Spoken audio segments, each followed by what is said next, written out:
Today we're at a York County House delegation meeting on human trafficking, something that is ingrained in every community.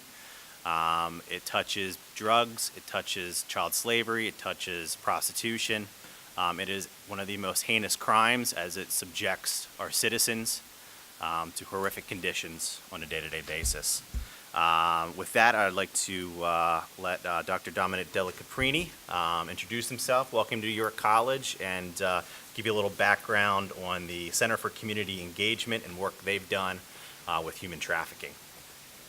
Thank you. I appreciate the opportunity. I'm so pleased to host this meeting here today. It is an important issue, and it is important for the college, obviously, to do this work. We do want to be connected with the community as much as possible. As Dean of our Center for Community Engagement, our mission really is to bring the intellectual and human resources of the college to the benefit of the community and to our students. That is our professed mission, is what we really try to do. And this is really an excellent example of how we can do that, and bringing together our government officials with interested citizens and service providers as well.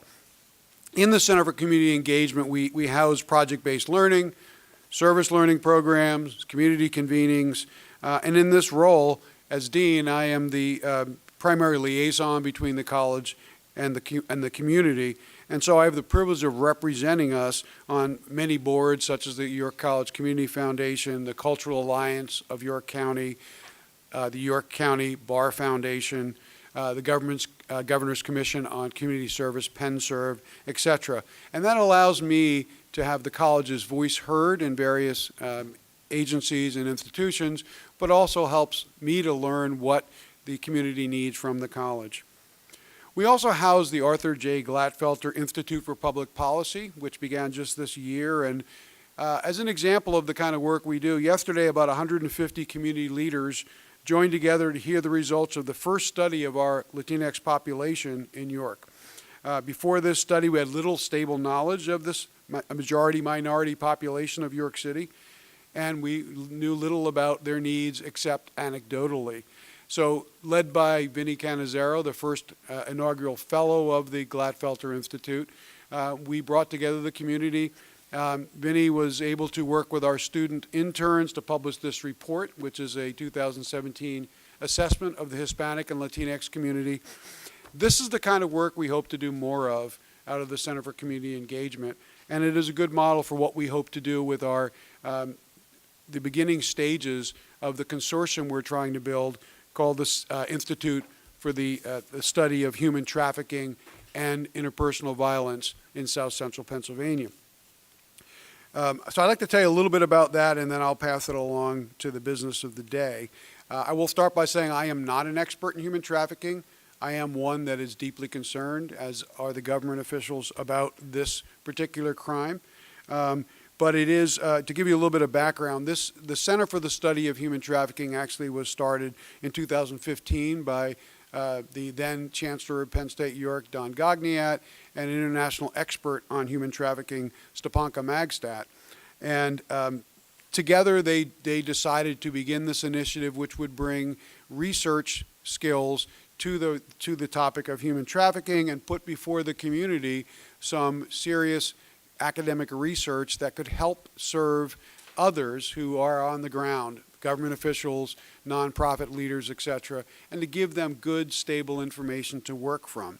There are many questions surrounding this crime, and academic researchers are very good at doing those kinds of studies and also assessing the impact of anything that is done to try to address those issues. That is what we hope to do as we continue this work. Last year, Dr. Gogniat and Dr. Magstadt came to me and said, would York College be interested in hosting this consortium and moving it forward? I was pleased to take that on. The York County Bar Foundation granted us $12,000 to do seed money to start this process and to see if we could, in fact, make this a sustainable consortium. Since then, we have hosted a symposium where 11 area colleges attended and about 25 representatives of area nonprofit agencies as well as government officials came together to talk a little bit about the work we could do as a consortium. There is a handout in front of you that'll describe a little bit about this work, but I will just briefly tell you that we are basing ourselves, if you look at one of the top blue box on the front of that handout, we are basing this work on the knowledge that, as Representative Grove suggested, human trafficking is a thorny issue with lots of different legs everywhere, and it comes from vulnerabilities. That the most vulnerable populations are the ones that are most at risk in this, as all of you in the room know. And so we want to approach it from that standpoint, that this is an immigration issue. It's an issue of domestic violence. It's an issue of gender. All of these things are involved in human trafficking, and so we can look at this as an interdisciplinary question we look at, and to look at what not only the symptoms are, but actually the causes of this. And our hope is to put both our faculty and our students on those issues to see what we can discover, and to try to figure out what would be the best ways to address this issue, which has so many legs in so many different directions, and to provide that research to providers and nonprofits and to government agencies. As one of the other boxes on that sheet describes, from research that's done, policymakers as well as nonprofits have been information poor in terms of having this this material presented to them, because they are so busy actually doing the on-the-ground work. Our hope is to help inform those populations, but also to address the questions that are brought before us. So to reach out to places like Access York and say, what do you need to know about human trafficking that you don't know? Perhaps we can have a class or a faculty member or a student intern or a graduate student look at that issue for you and provide that report to you so we can help provide the information. We are not direct service providers, but we want to, as an academic institution, provide that support to all of you, including the government officials that are here in the room. We also imagine hosting regular symposia. We had our first one last year, and we will do that annually. We'll also be able to host celebrations of student research, so that when students do undergraduate research on this topic, we will be able to invite members of the public to see that work and to make better citizens who are aware of this problem, which I know is a big issue for the government officials here, and those who know how to report those kinds of issues as well, to work with law enforcement. So we want to bring awareness about, and the way we want to do that is a multi-tiered effect with faculty, students, and members of the community working together, along with sharing resources among our institutions of higher learning, so that if we want to bring in a national speaker, we can share the resources to do that. If we want to set up a website in which all of our faculty across all the institutions, the 12 to 15 institutions we hope to involve, that would be available to service providers as well. So we are just in the early stages of developing this, but I would love to chat with any of you. My contact information is there about how we can best serve the public need in this. Thanks so much for being here today. Thank you, Dr. Delacarpini. Just to remind everybody here, this is being taped and it is being streamed live currently, so put on your best smiles. With that, we'll introduce the elected officials, and if anybody has any opening statements, feel free. Stan, you want to go first? Representative Stan Saylor, the 94th District here in York County and Chairman of the House Appropriations Committee. I think it's great that we're having this hearing as a member of the House and as a 20-some-year member of the York County Domestic Violence Task Force with my staff. This is something you hear about, and you've been hearing about it for a long time, but we haven't seen a whole lot of action being taken place, particularly when it comes to human trafficking. And I think I appreciate Representative Grove having this hearing, and Professor, your input. It goes a long way, and I look forward to hearing the testifying today, because I know we have a bill, Representative Grove, that you've introduced, 2029, House Bill 2029. It is something that I think that is overlooked with the immigration issue, child trafficking, the pornography, and all those kind of things. So I look forward to hearing from the testifiers today to see if we can come up with some other ideas on really to make the public more aware of what's really going on in this particular issue. Thank you. Good afternoon. I'm Representative Kristen Phillips-Hill. I have the honor of representing the 93rd District in Southern York County, and I'm very grateful to be here today and very excited to learn of the Senator for Community Engagement's new initiative, and I think it'll be very important. I think ultimately what we need to recognize is human trafficking is real, and it happens right here in Pennsylvania, in York County, in York City, and communities throughout the county. There's a quote, and I don't know to whom to attribute it to, but it says that people were created to be loved, things were created to be used. The reason why the world is in chaos is because things are being loved and people are being used. And I think that it's really hard for those of us who are sitting here today to fathom that in this day and age, people are being regarded as a commodity, but they are. And the fact is that there are human traffickers throughout our neighborhoods. There are acquaintances, friends, maybe even family members. They own businesses. They may be members of organized crime. They may be respected members of the community. And great to have our law enforcement here. Despite our federal and local law enforcement's efforts, despite the training that we give our emergency providers at our hospitals, and the heroic efforts of a lot of our victim advocacy groups. This crime has persisted and it has grown. William Wilberforce, who valiantly fought and ended the slave trade in the 19th century in Europe, said that you may choose to look the other way, but you can never say that you did not know. So we know, and we know that the time has come for us to look the other way no more. The legislature can no longer just pass resolutions and bring awareness to this issue. We have to act. So I commend my good friend and colleague, Representative Grove, and I thank him for putting forth this legislation to build on the existing law that we had in Act 105 of 2014 and give law enforcement the tools that they need to combat this crime and restore human dignity and human rights to victims. So I think that today's hearing may be painful for some of us to listen to, but they're stories that we're going to need to hear to hold up our responsibility to morally and constitutionally protect the victims of this insidious crime. So thank you all for being here today.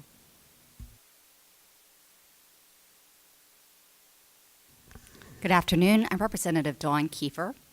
I represent the 92nd Legislative District, which is the top end of the county, the very northern tier, and then I have a little bit of Cumberland County as well. And I just have to say, as I'm on my way out the door, when I said where I was going, my 13-year-old son says, human trafficking, wait, that's a real thing? That's still a real thing? And I thought that really resonated. I know he's 13 years old, but I would take a bet that if I said that in any general group of my friends and acquaintances, that would be their statement as well. Having part of Cumberland County, it wasn't very long ago that they broke up a huge human trafficking ring with the truck stops that are there, which is one of the big prevalent problems, and I think that's what attracts it to our region as well. But it is shocking that we live in such a civilized nation and that this still occurs there. So I commend you, Seth. Thank you for taking the lead and getting all the stakeholders, policymakers, community organizations involved so that we can all be on the same page, that we're giving our law enforcement agents the tools they need to really tackle this issue legitimately from a county and a statewide basis. So thank you all for coming today and participating in this. Good afternoon, everybody. I'm Keith Gillespie. I represent the 47th District, which is the eastern part of York County. Want to applaud Representative Grove for coordinating this hearing, and I'm looking forward, it's probably not the right term, but I'm looking forward to getting up to speed on these issues and hearing our expert testifiers. Thank you so much. Thank you. I'm State Representative Kate Klunk. I represent the 169th District in the southwestern corner of York County. I also sit on the Judiciary Committee where Representative Grove's bill is currently sitting.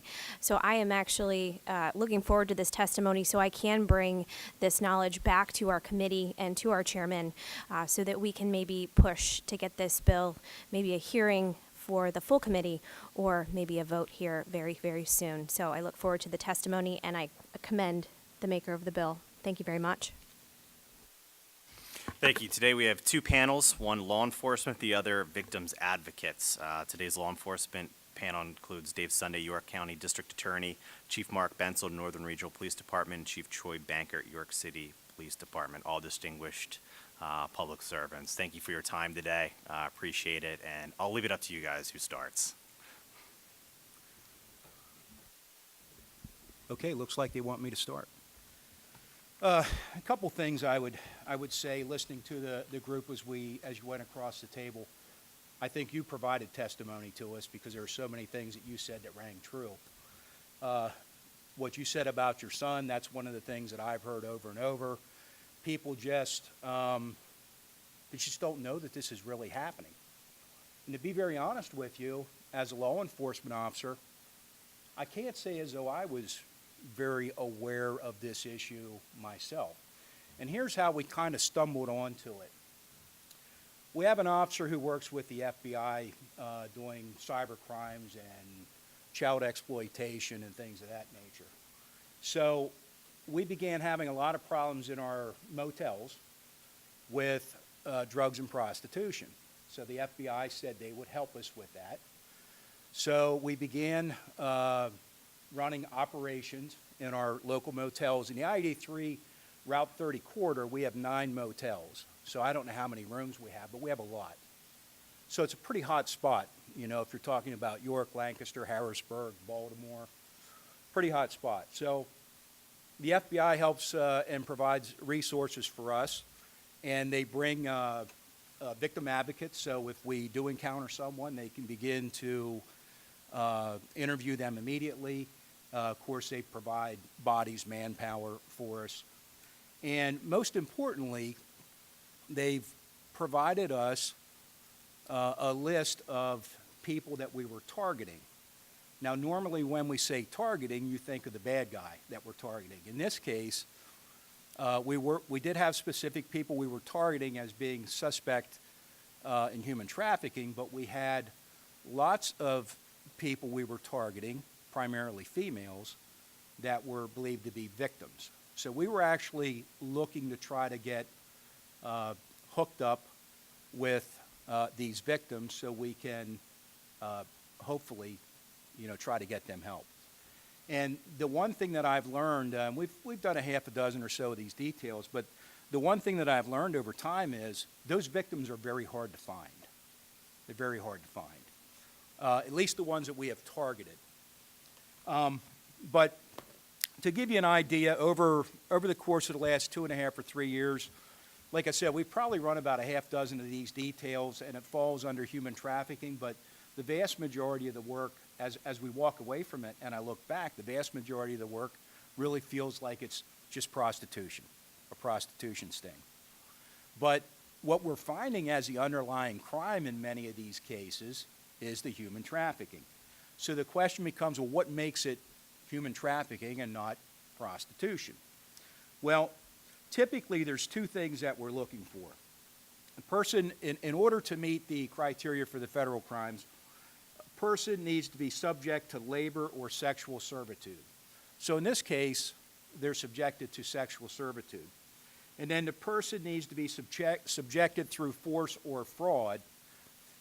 And to take that further, in the federal statutes, they say that facilitating or controlling the individual's access to a controlled substance meets the standard. So that's how that kind of falls into play. Now, what happens in these cases is we make the arrest of in this case, the female, for what appears to be a prostitution-related offense. We bring them in, we sit them down with special victim advocates who run them through a whole series of questions, and the questions are really generated and oriented to try to get to the underlying issue of, are they being trafficked? So I'm going to say that we've probably run into a half a dozen or so ladies, happen to all be ladies, who we believe were being trafficked. Of those, 2 of them were foreign born. Most of the ladies that we're running into are not foreign born. But, so we put a lot of time and effort into that. And what we find is that these ladies are selling their service because they have an addiction. And their addiction in many cases, and this is almost top to bottom in every case we've been involved in, their addiction in many cases is heroin. So if you do the math and someone that's addicted to heroin has a 200-hour a day habit, and the person who is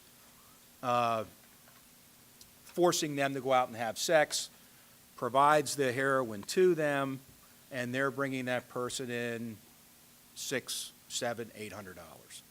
So there's a real financial incentive if you're the person on the other end to try to operate as many of these females as possible. And the good thing for the person who's actually running this operation is there are plenty of people to pick from, because we have such a large amount of people right now that are addicted to heroin. When this one burns out, or you find this one dead in a room, you just go get another one, because they're addicted, so they're going to potentially follow the path that you want them to take. So for us, I would say that, we're running into it, we're seeing it, we're not seeing maybe what people would traditionally look at as human trafficking, shipping containers and things of that nature. But that has been our experience, and we're going to continue our efforts, because we're finding that all three are tied together, just as one of you had mentioned, and maybe it was a doctor, drug abuse, the prostitution, and the human trafficking. They're all tied together. That's been our experience.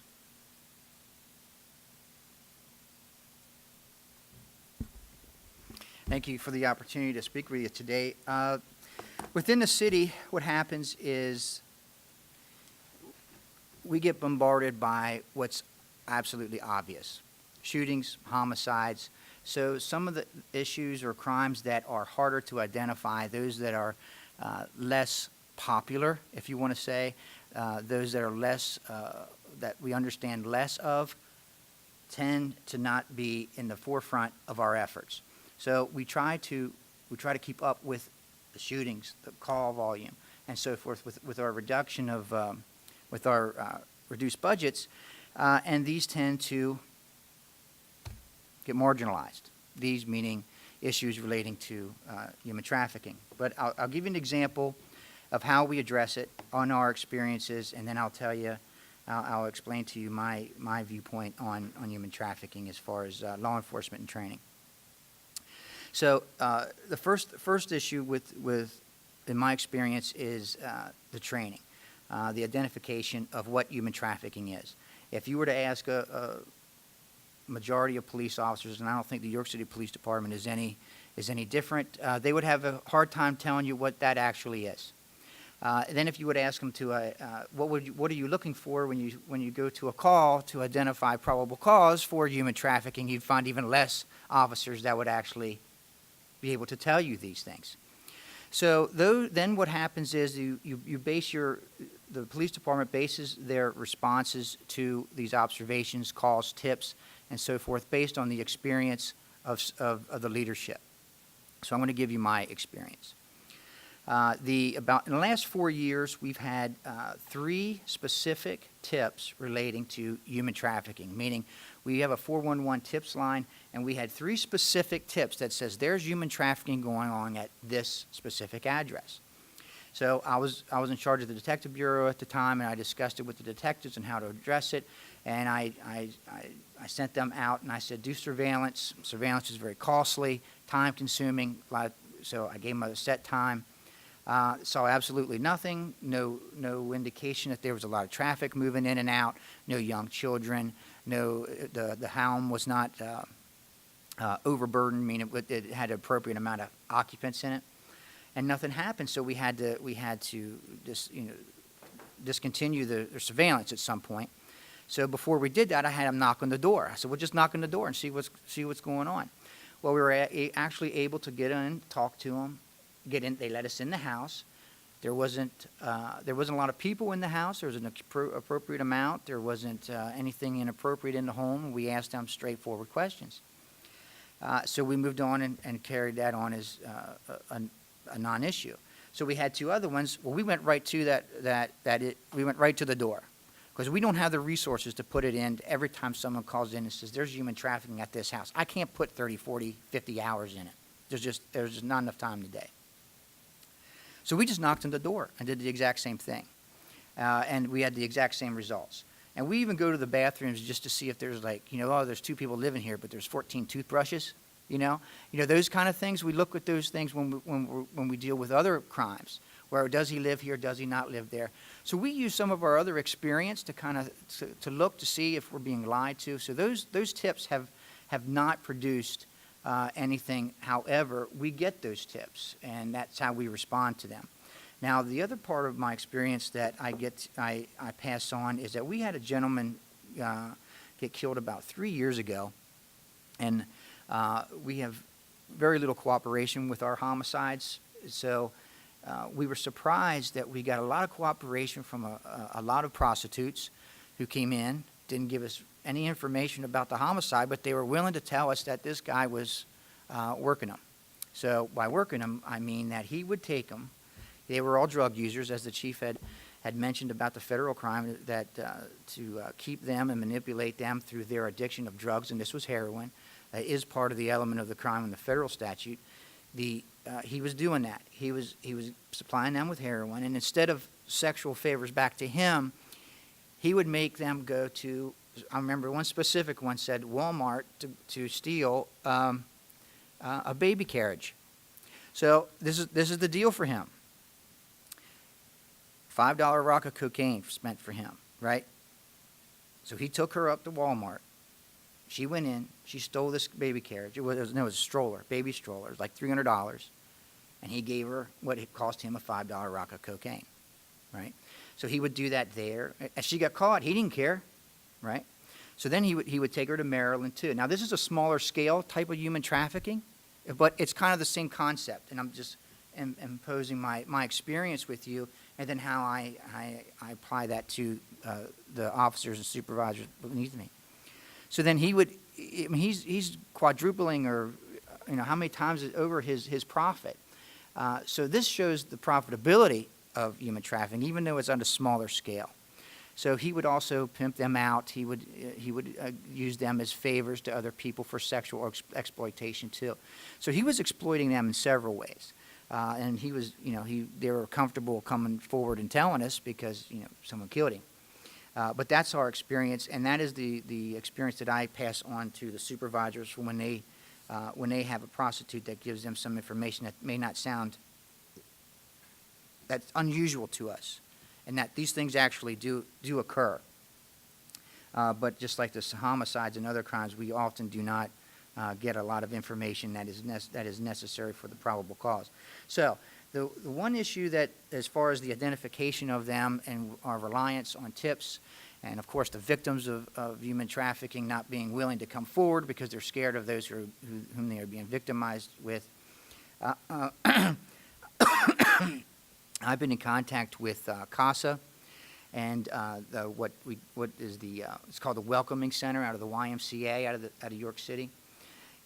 Both of those organizations have reached out to me specifically relating to the immigration issue and our status as a welcoming city and their fear of immigrants being in fear of the police. And the issue that came up was that, which is kind of related, is that they were afraid to call the police, and I wanted to tell them we don't call immigration if you're a victim of a crime. If you don't call me as a victim of a crime, you're just going to be continually being victimized. So that's the premise of that initial conversation.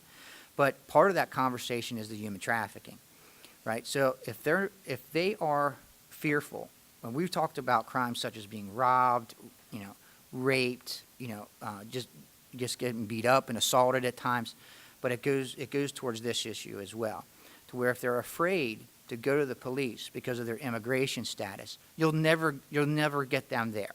So what we have practiced over the years, and we've just recently named a welcoming city, but we've been carrying this policy since I've been here for 20 years, that if we don't care where you're from. We just care that you obey the same rules that we have to obey, right? So you break the law, you get arrested, and it doesn't matter where you're from. So we don't further that along. But if we don't allow that to happen, then, of course, the predators have free reign. So we can't have the predators have free reign. So it goes towards this human trafficking issue as well. So my hopes are that this relationship with CASA and the Welcoming Center out of the YMCA will produce more communication with those within the city who are immigrants who may be afraid to speak with the police. So just to cap that off, it was the issue for us moving forward is the clear identification of what human trafficking is, and then its application. And what we have federal resources as well. We deal with the Marshal Service, the DEA, and the ATF. So when we find these instances, if we can identify them, we do have the resources, as Chief Bensel has as well, to use the federal government and the federal statutes to move forward with prosecutions. It's the identification of it, but that first has to start with the education of our officers of what human trafficking is.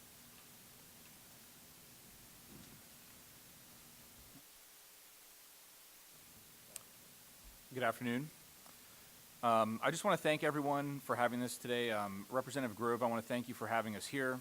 And I say that because, oftentimes we, speak to issues and we're not sure if it's going to be heard. And I know that the table in front of me is going to hear this because, I can look across this table and see many, many champions for victims and for criminal justice. I just sat here very briefly. I wrote down, domestic violence. I know you fought for domestic violence, human trafficking, gun violence, recently our credit card skimming legislation. And so this is an important hearing, and I know you're going to walk away with this and actually look at it and try to figure out what we can do to make this better for the victims and the people of York County. So I appreciate that tremendously. As a district attorney, to take a step back, there's 3 points generally that I want to make during the course of my testimony. I'll keep it as short as I can. I'm sure that some people will want to ask some questions. And I want to talk, number one, historically in the DA's office, like what is human trafficking, what have we done? I want to talk about what we're doing right now, currently what the status is, and lastly, I want to talk about in the future where we want to go with this. Historically, human trafficking is a term that was not something that really was discussed in our office. And, and that's not for a lack of caring. It's not for a lack of not wanting to help those victims. It's from just not understanding what that meant. It's that simple.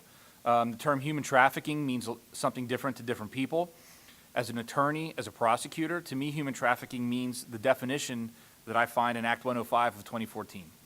And when I look at that definition, the statute itself, there's one subsection that I'm going to say encompasses 90% of the majority of the cases that sort of when I go back through time and look at who potentially in the past has been trafficked that was missed, it really all falls under involuntary servitude, which is, a person commits a felony of the first degree if they knowingly subject an individual to sexual servitude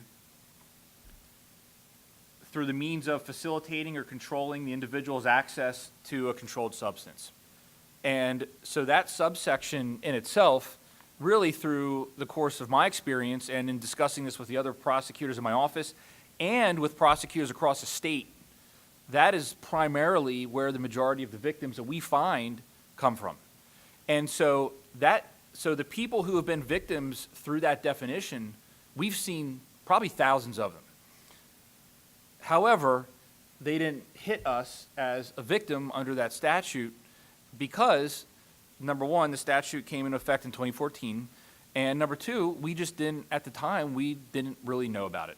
And I first became truly aware of it through the hard work of our victim advocate, Michelle Cooper, who's in here somewhere, who I reached out to. This is shortly before I took office, set up a meeting. She came in, and she explained to me things that I had no idea that even existed.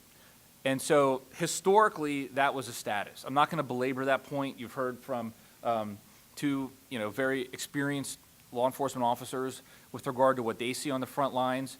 Because what we see in the DA's office, I always refer to it, it's a lagging indicator. Okay, what happens on the street and ultimately gets to us means many, many, many things have occurred prior to that file hitting one of our attorneys' desks. And so with that being said, currently we're sort of in a transition phase with this. And what I mean by that is, I actually look at what we have dealt with the opioid epidemic. Because the opioid epidemic, which has fueled many, many problems in our community, is something that if you go 5 years back, and I'm willing to guess that both police chiefs here would agree with me on this, is that 5 years ago when you went to our law enforcement officers in the county and you said that this person who is in the throes of addiction is a victim. This person needs help, this person needs treatment. From my experience, we were laughed at in a lot of ways. And it took time for people, and it occurred, the change, almost, I'm going to say a paradigm shift in the way that law enforcement views these situations has occurred primarily through education and through the science behind addiction, what it means to people, and through leadership from the top of the police departments and from the top of the district attorney's office. Because when we care, everybody in the organization cares. And so, seated here are people that, without question, care. And so currently, the question for us very simply is, what do we have to do to educate our prosecutors? What do we have to do to educate the police so that they're aware of the tools available to them? And as we move forward, the critical thing in the district attorney's office is that we create, and this is something that we're working on right now, is creating a screening tool. And that's a tool for the prosecutors. And so, because a person who is victim of human trafficking comes to our office through many different avenues. And primarily, they're charged with a crime. And it's not just a crime of prostitution. Oftentimes, it's a crime of possession of drugs. They're charged with delivery of heroin, because oftentimes we arrest someone who's delivering heroin and they are actually being trafficked. And through that, there are many law enforcement tools we can utilize to actually work up the chain. And our goal ultimately is to hold the person accountable who is holding them out almost as a weapon in their quest for money through the course of dealing drugs. And so what we're going to do is we're going to create a tool that's used by all of our prosecutors so they have the ability to become aware of someone maybe after it's already missed, because a lot of victims of human trafficking, when they get arrested, they don't stop and say, Chief Bankert, I'm a victim of human trafficking. Can you please help me?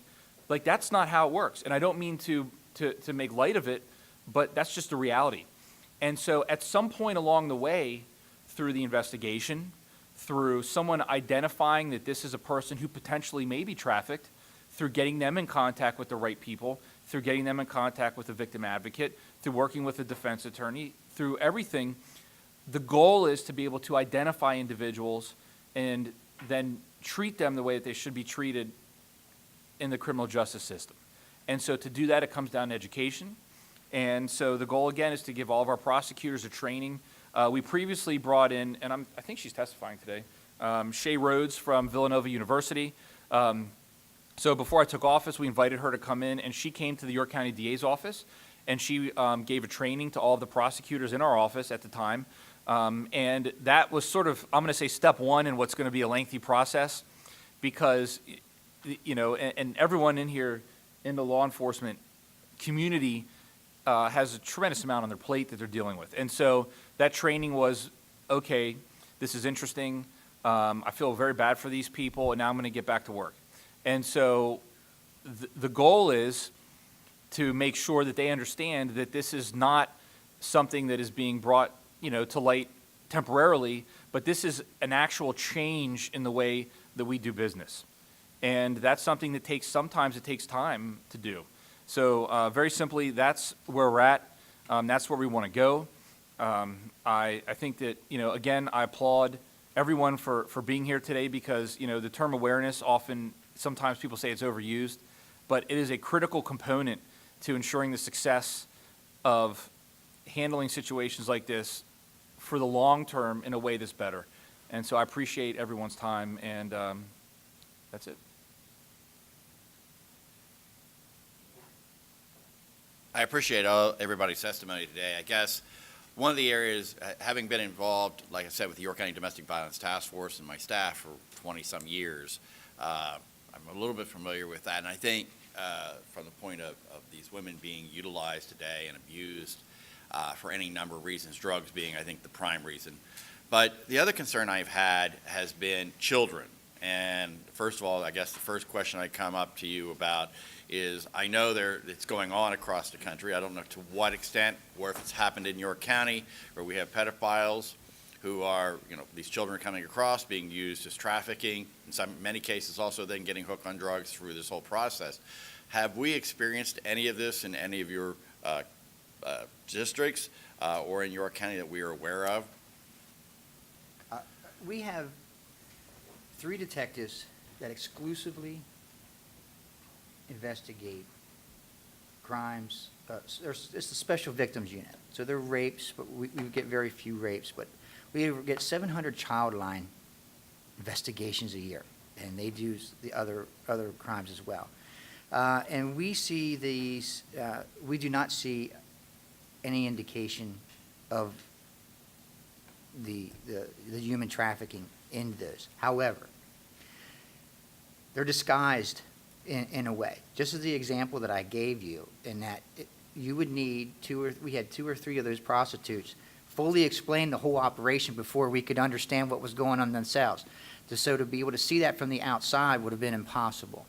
So when we see individuals that are patterned, we address them on the federal level. We just had a conviction of one. But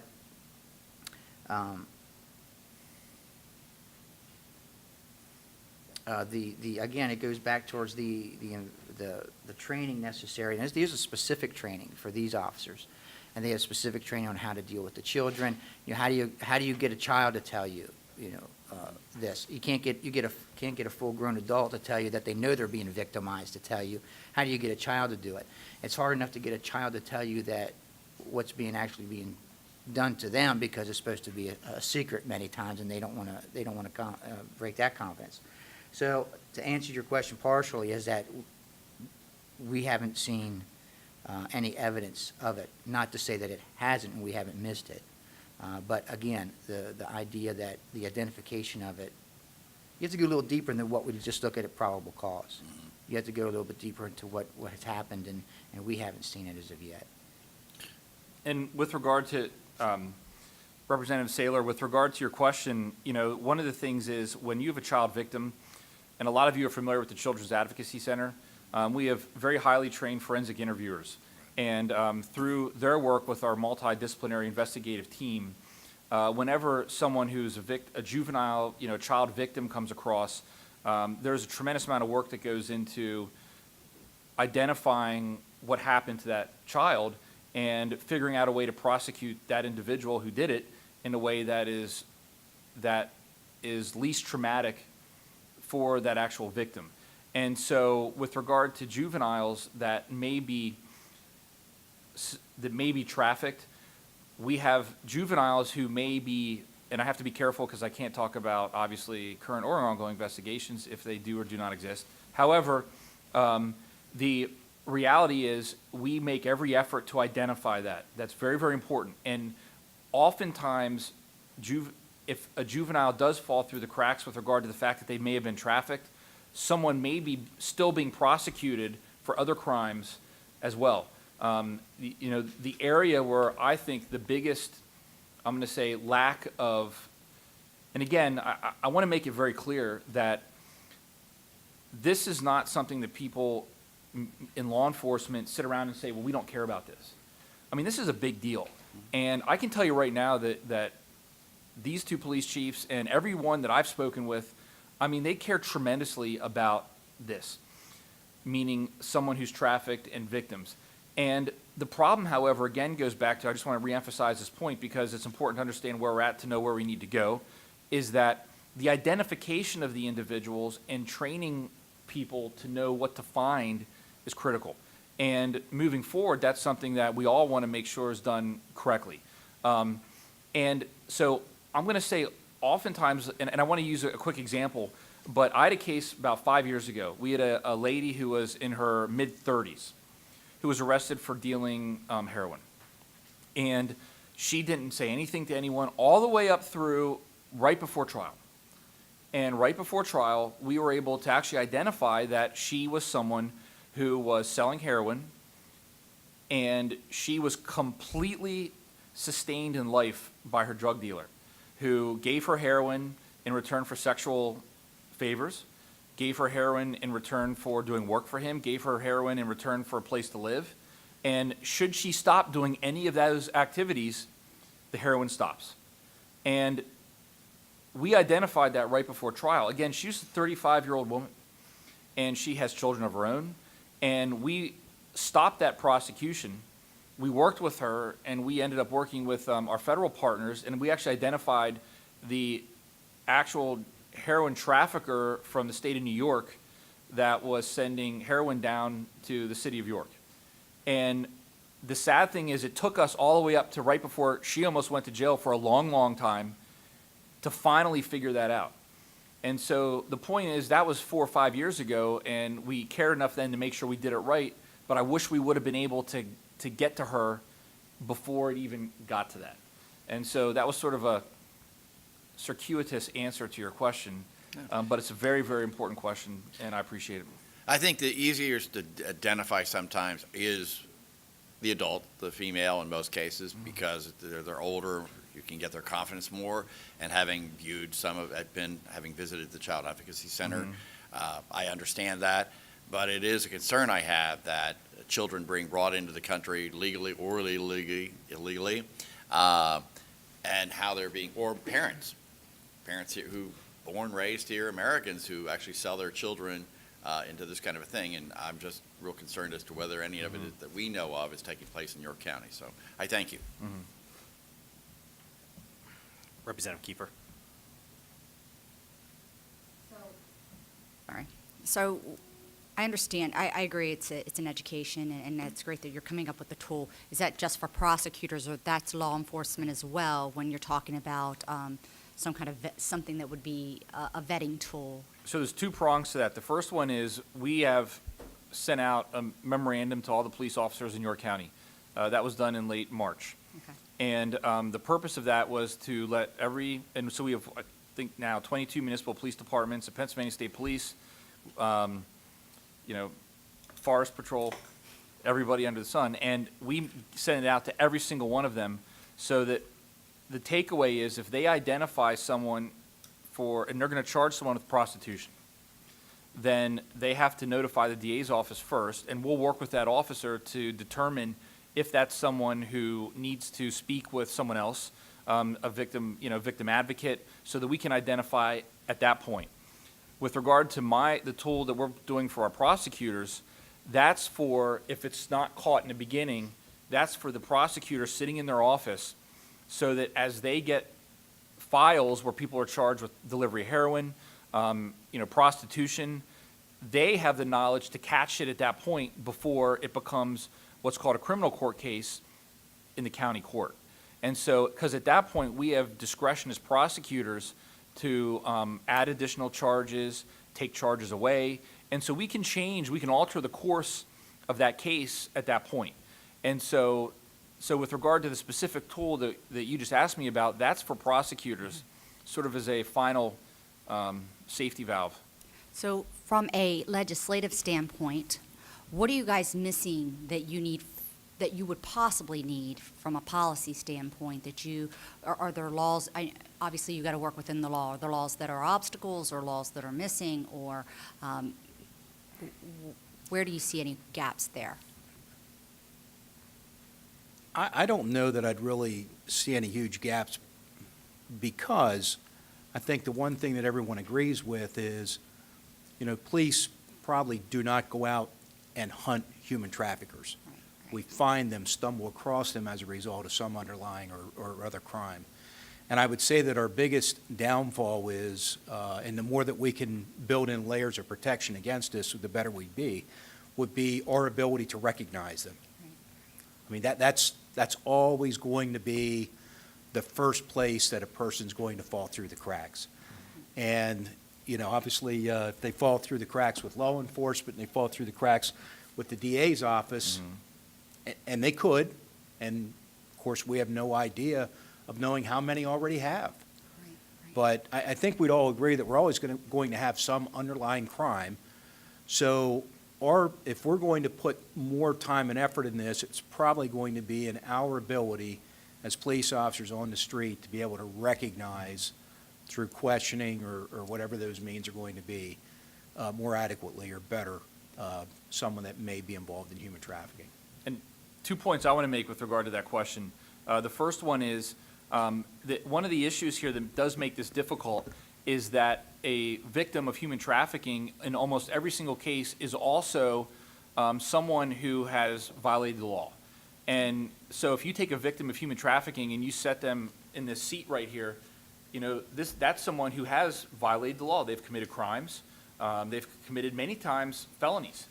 At the same time, that person is a victim as well of other crimes. And so that sort of dichotomy is something that creates, and I hesitate to use the word confusion, but it does create confusion in the part of police officers who are trained to identify someone who commits a crime, they're trained to charge that person with the crime they committed, and they're trained to move on to the next 1,000 cases that are waiting for them.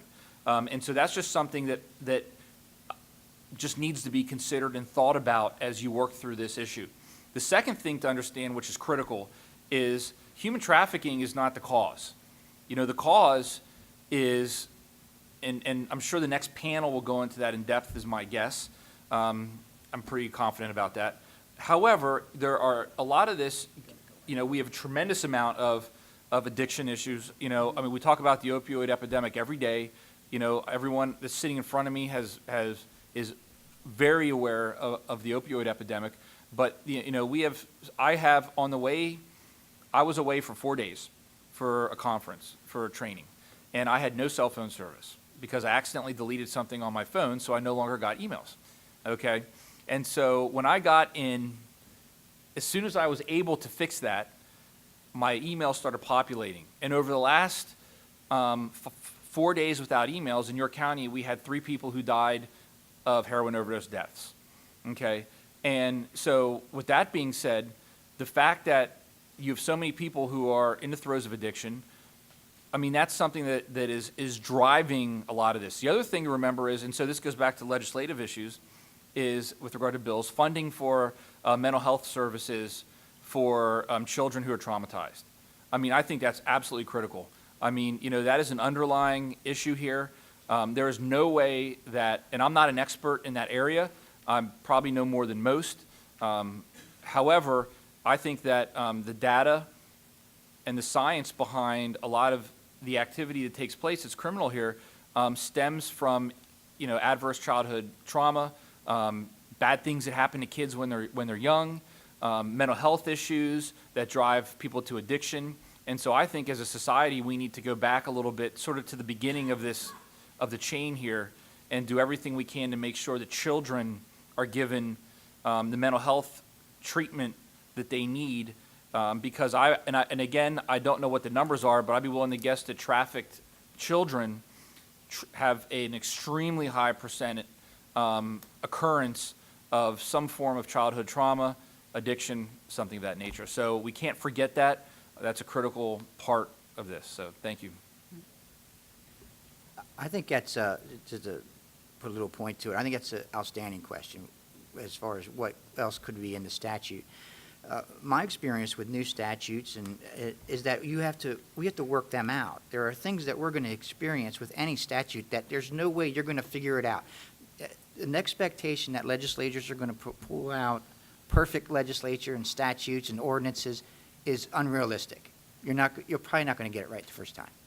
But what happens is that through our experience, collective experience through the district attorney's office and relationships with other police departments, you know, the chief will say, hey, Troy, what did you experience here? You know, and then the experience from the district attorney's office will say, well, this is what we're seeing that all of you are doing wrong, so we'll train you, you know, how to do it right so they can get the proper prosecution, which is what one of Dave's big initiatives here in this year. He's been very helpful with ongoing training so that the county police chiefs, or county departments are solid, so he gets a uniform product.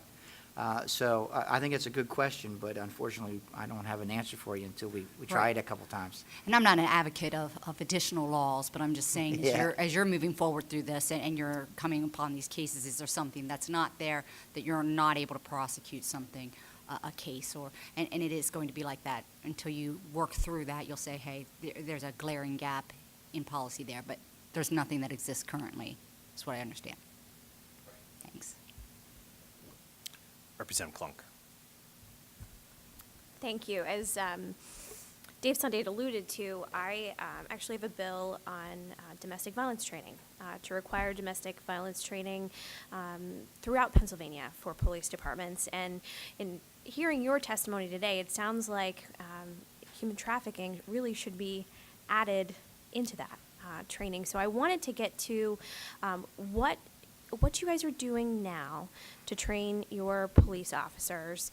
Is it evidence-based training, and is there a tool like the lethality assessment protocol that our folks here throughout York County are using and throughout the state that we could implement here in York County and throughout the state to help those police officers identify these cases a little bit better?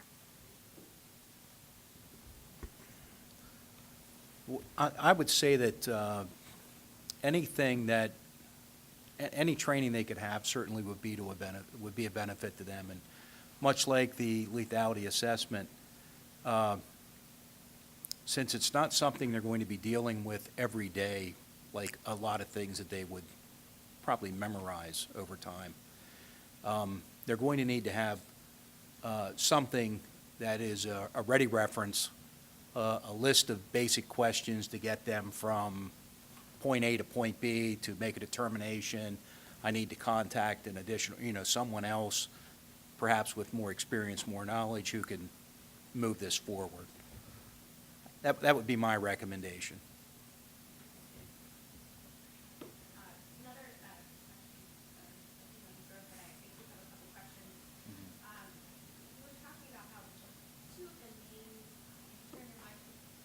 Sorry, two of the main areas are prostitution and drug-related cases, and they kind of intertwine together. Percentage-wise, what are you seeing from how many is it, prostitution, how many is it drug or combination of both, and how many it's just not that at all? Well, that is an excellent question, and it's a question that actually I had a discussion with this morning on my way here today with multiple individuals, and the reason I say that is because data is something that we don't have a lot of. And so, your first question was with regard to evidence-based practices. We we meaning the collective we in law enforcement, are now at a point where we try to utilize evidence-based practices for things that we have the data to drive it. And this is a situation where we don't have that type of data. We don't. And because it's, I remember, what's the saying? Garbage in, garbage out. We don't know what is out there. And so as a result of that, we are unable to make that determination as to what percentage of these cases are trafficked individuals. And that's on the county level.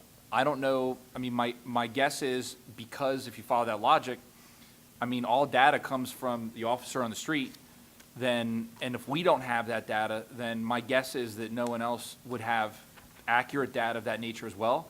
Obviously moving forward, as this is something that I'm going to say there is a tremendous collaborative approach towards handling. We have a human trafficking task force here in York County that is up and running and thriving and is going to continue to have a tremendous amount of additional fuel thrown into it. And so as we go on with the partnerships that exist with York College, and with the people who are looking at the numbers, looking at the data, my assumption is if we have the same hearing a year from now, then the answer to that question will hopefully be different. And then one last question, if I may. You were talking, DA Sunday, about the drug dealer being kind of the kingpin who is the one who is kind of running the show in these individuals' lives and telling them you have to commit this crime to get your drugs. Is that a low-level drug dealer? Is it starting more at street level? Is it mid-level folks? Is it where are you seeing? I can tell you right now that bad people take advantage of the weak at every single level of the drug industry, period. From top to bottom. Thank you. I would say that our experience thus far has been, I would not call these people overly organized. And I'm sure that there are far larger networks, but to go back to the question you asked before, thus far, I'm going to say 98% of our prostitution-related offenses involve drugs. We have one that was a mental diminished capacity, but all others are drug-related. And then, so as a follow-up to that, so the individual is arrested for prostitution. They come in, you find out that they're addicted to heroin, addicted to some other drug, find out that they have been human trafficked.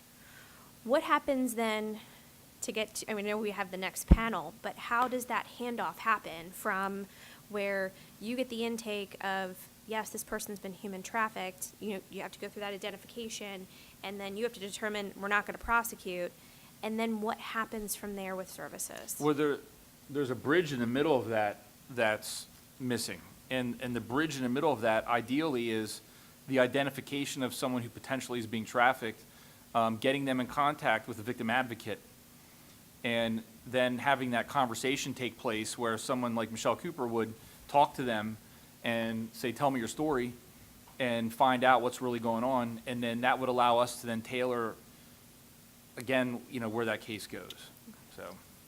What we've, and he's absolutely right, and I think those people are going to fall into, although there are people here far more qualified than me to talk about this, but I believe they're going to fall into one of two categories. One, they've already been identified as a person of interest that they suspect is a victim, and if that's the case, we've had times where the person has not been charged on site and they've helped them get where they need to go.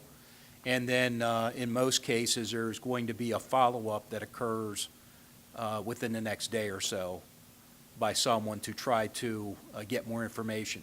But I think the important thing and what makes these details different is we have the victim advocates on scene. So as these people are coming in with the handcuffs on, there's someone there to sit down that really knows how to interview these people and talk to them. And that's when you're teaming up with That- the FBI and That's, the bigger yeah, stings. but Okay. that team includes county personnel, other police departments. So they're available if another police department in the county might not be working with a federal agency? Oh, my, yes. Yeah, yeah, sure, there's Absolutely. people available. Yep. Perfect. Yep. Thank you. Representative Hill. Thank you. So, District Attorney Sunday. When we worked on the credit card skimming legislation, we realized that law enforcement did not have adequate tools to address this crime, right?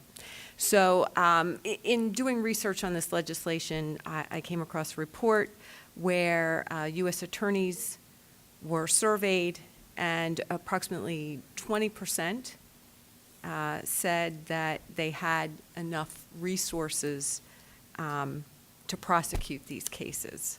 So in terms of the law, right? So 20% of U.S. attorney survey respondents indicated that state legislation was helpful in prosecuting cases. So only 20% thought that they had adequate laws on the books to effectively prosecute human trafficking cases.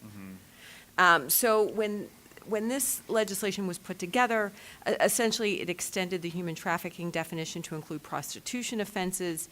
it proposed increased penalties and fines for both human trafficking and people who were not engaged in prostitution, but were prostituting out other individuals, and added a protection for minors.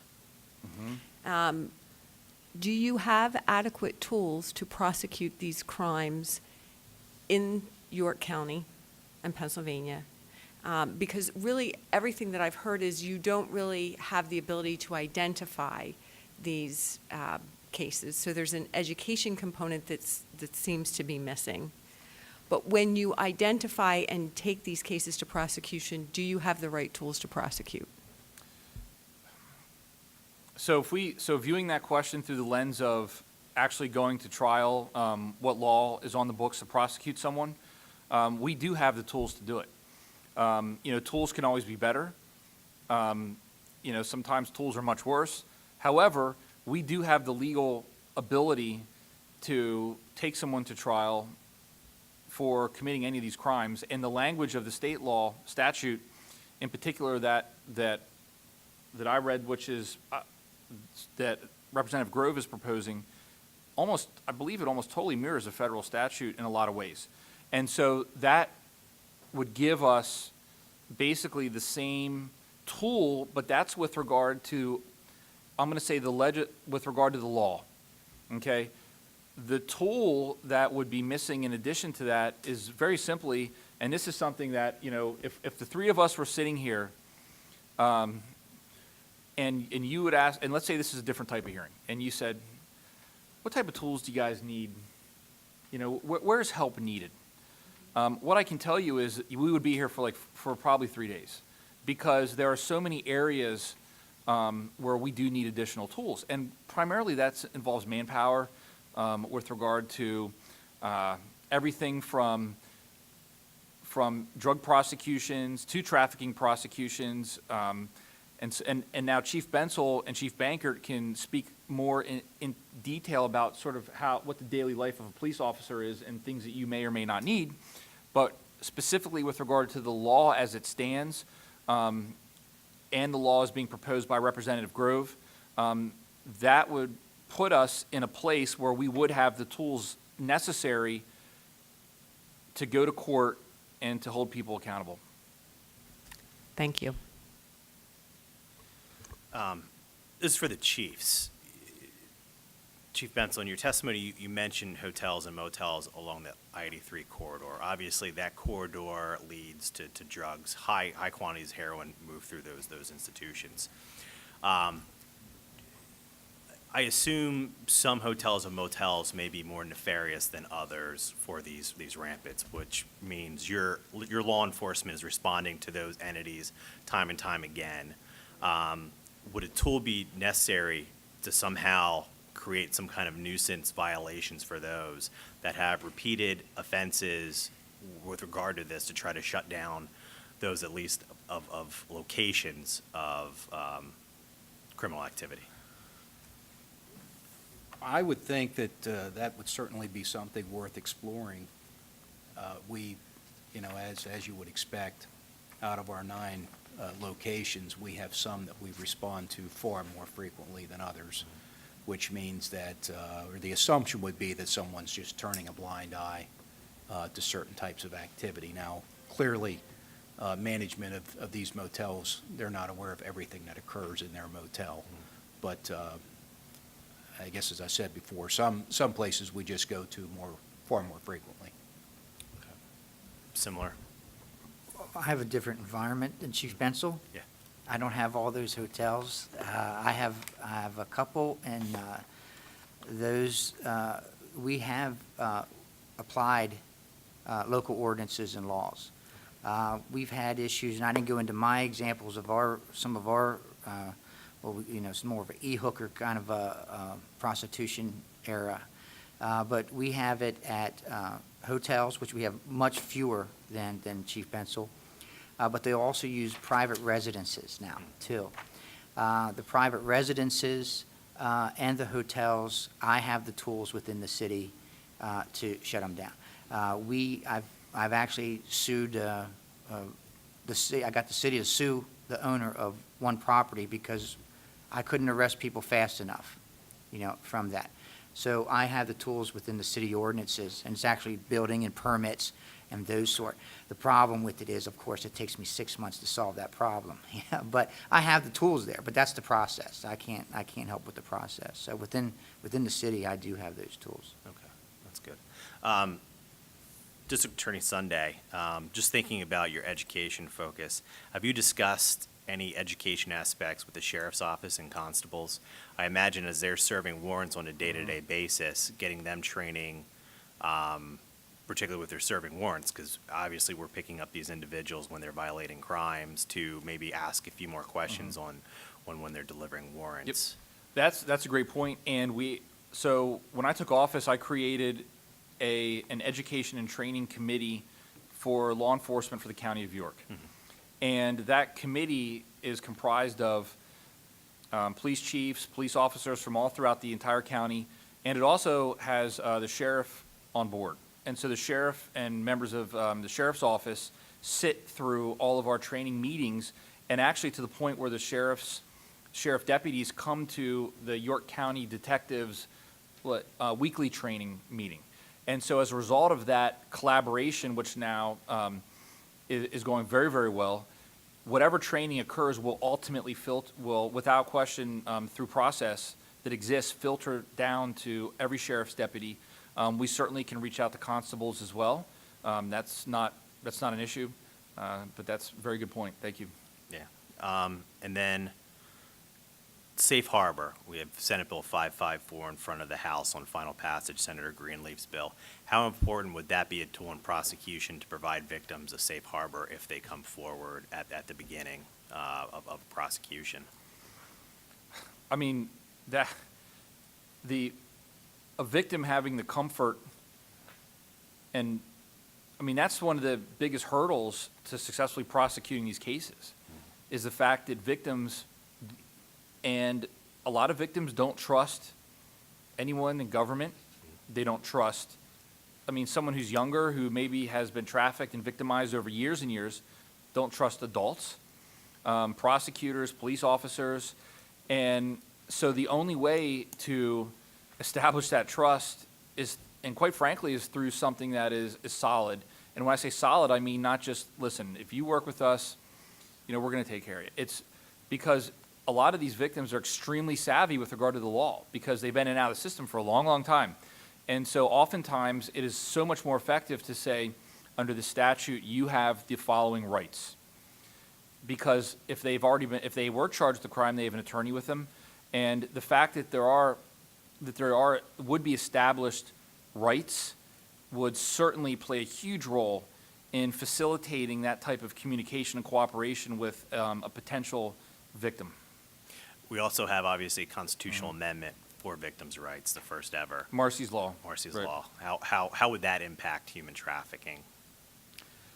So Marcy's Law would impact human trafficking, I would say more on towards the end. And so what I mean by that is, for those that don't know, Marcy's Law would take, so right now a criminal defendant has a tremendous amount of protections under the Constitution, rightly so. In addition to that, what Marcy's Law would do, it would be to amend the Pennsylvania State Constitution to provide constitutional protections to crime victims as well. And so what that would mean is, for example, after a prosecution, the victim would have, and actually throughout the entire process, would have a constitutionally codified voice in making sure that the judge, making sure the court knows what their feelings are, what they expect, what they want to see happen. And so it would give, I'm going to say, it would amplify the victim's voice to the court at the end, more towards the end of the process with regard to sentencing and things of that nature. So I wouldn't say that it would really play too much of a role up until sort of a case comes to court. Okay. And then my last probably request would be within House Bill 2029. Obviously, you talked a lot about federal law and how powerful that is. If there's anything we missed tools that the feds have under current statute that we missed, please provide us some input. That would be very, very appreciative. I will certainly do that. I Yeah. mean, we've circulated that through the District Attorney Association with a tremendous amount of positive feedback. And so whatever feedback we do get, we'll make sure that we forward that to you for your consideration. Awesome, thank you. Good. Thank you, gentlemen, really appreciate it. Thank you for your constant service to the citizens of York County. We greatly appreciate it. And thank your departments as well. Thank you. Thank you. As they're heading out, our next panel is Victims Advocates.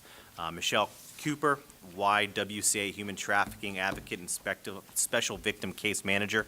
Shay Rhodes, Villanova Law Institute to address commercial sexual exploitation. And Terry Hamrick, President and CEO of Survivors Incorporated. Ladies, thank you so much for attending today. And Shay, you may get the longest drive trophy today, coming out from Villanova area.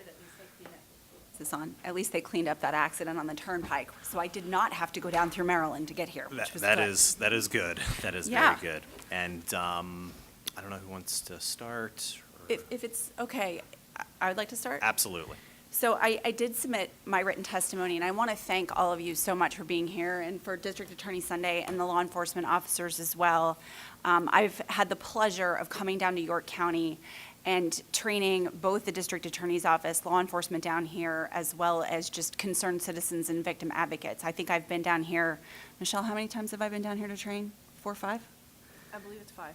So as a county in Pennsylvania watching the entire state, you guys are really doing tremendous work and have really gone out of your way to make this a priority for law enforcement in your county. And I do want to thank all of you for taking time out of your day to be here. I do have my written submitted testimony before all of you, but I just wanted to sort of go off script a little bit. I am the director and the co-founder of the CSE Institute at Villanova Law. I spent 10 years of my over 20-year career as a lawyer, as a prosecutor for the city of Philadelphia. And I left my job as a prosecutor because of this issue directly, because of trafficking and commercial sexual exploitation. At the end of my career at the DA's office, I was involved in the creation of what is now a nationally known problem-solving court called the Project Dawn Court. It is a diversion program for adult women who are considered recidivists of the crime of prostitution, meaning they are facing state prison time for the crime of prostitution because our crime recidivizes from our lowest level misdemeanor to our first level misdemeanor. Representative Grove, I want to thank you for this House bill that you've introduced, because it really touches on something that I've been advocating for almost a decade now. And that is, we cannot, first of all, look at trafficking as a crime that is perpetrated by one individual, meaning the trafficker. So I look at the crime of trafficking as really a 3-target defendant for prosecution. First and foremost, it's the trafficker, the pimp, the brothel owner, the illicit massage parlor owner. Second is the third-party facilitator, which would be the no-tell-motel type of enterprise, along with possibly even a transportation enterprise, and maybe some of the strip club enterprise. And third is the sex buyer. Traffickers, those pimps, those brothel owners, those illicit massage parlor owners are in the business of doing one thing, and one thing only, and that's making money. That's it. That's all they care about. The commodity that they sell is a human being. I will say that in the Commonwealth of Pennsylvania, I am unaware of any case involving male victims that has been brought to court, either at the federal level in any of the 3 jurisdictions or in state courts. Nationally, we know that there are cases involving boys and men, but the majority of the victims of cases to date, nationally and in the Commonwealth, involve women and girls. The reason traffickers get to make money selling their human commodity for sex is because there is a market to purchase it. And unless we target the sex buyer, we can prosecute traffickers day in, day out, day in, day out, and it's just going to continue because there's a market for it.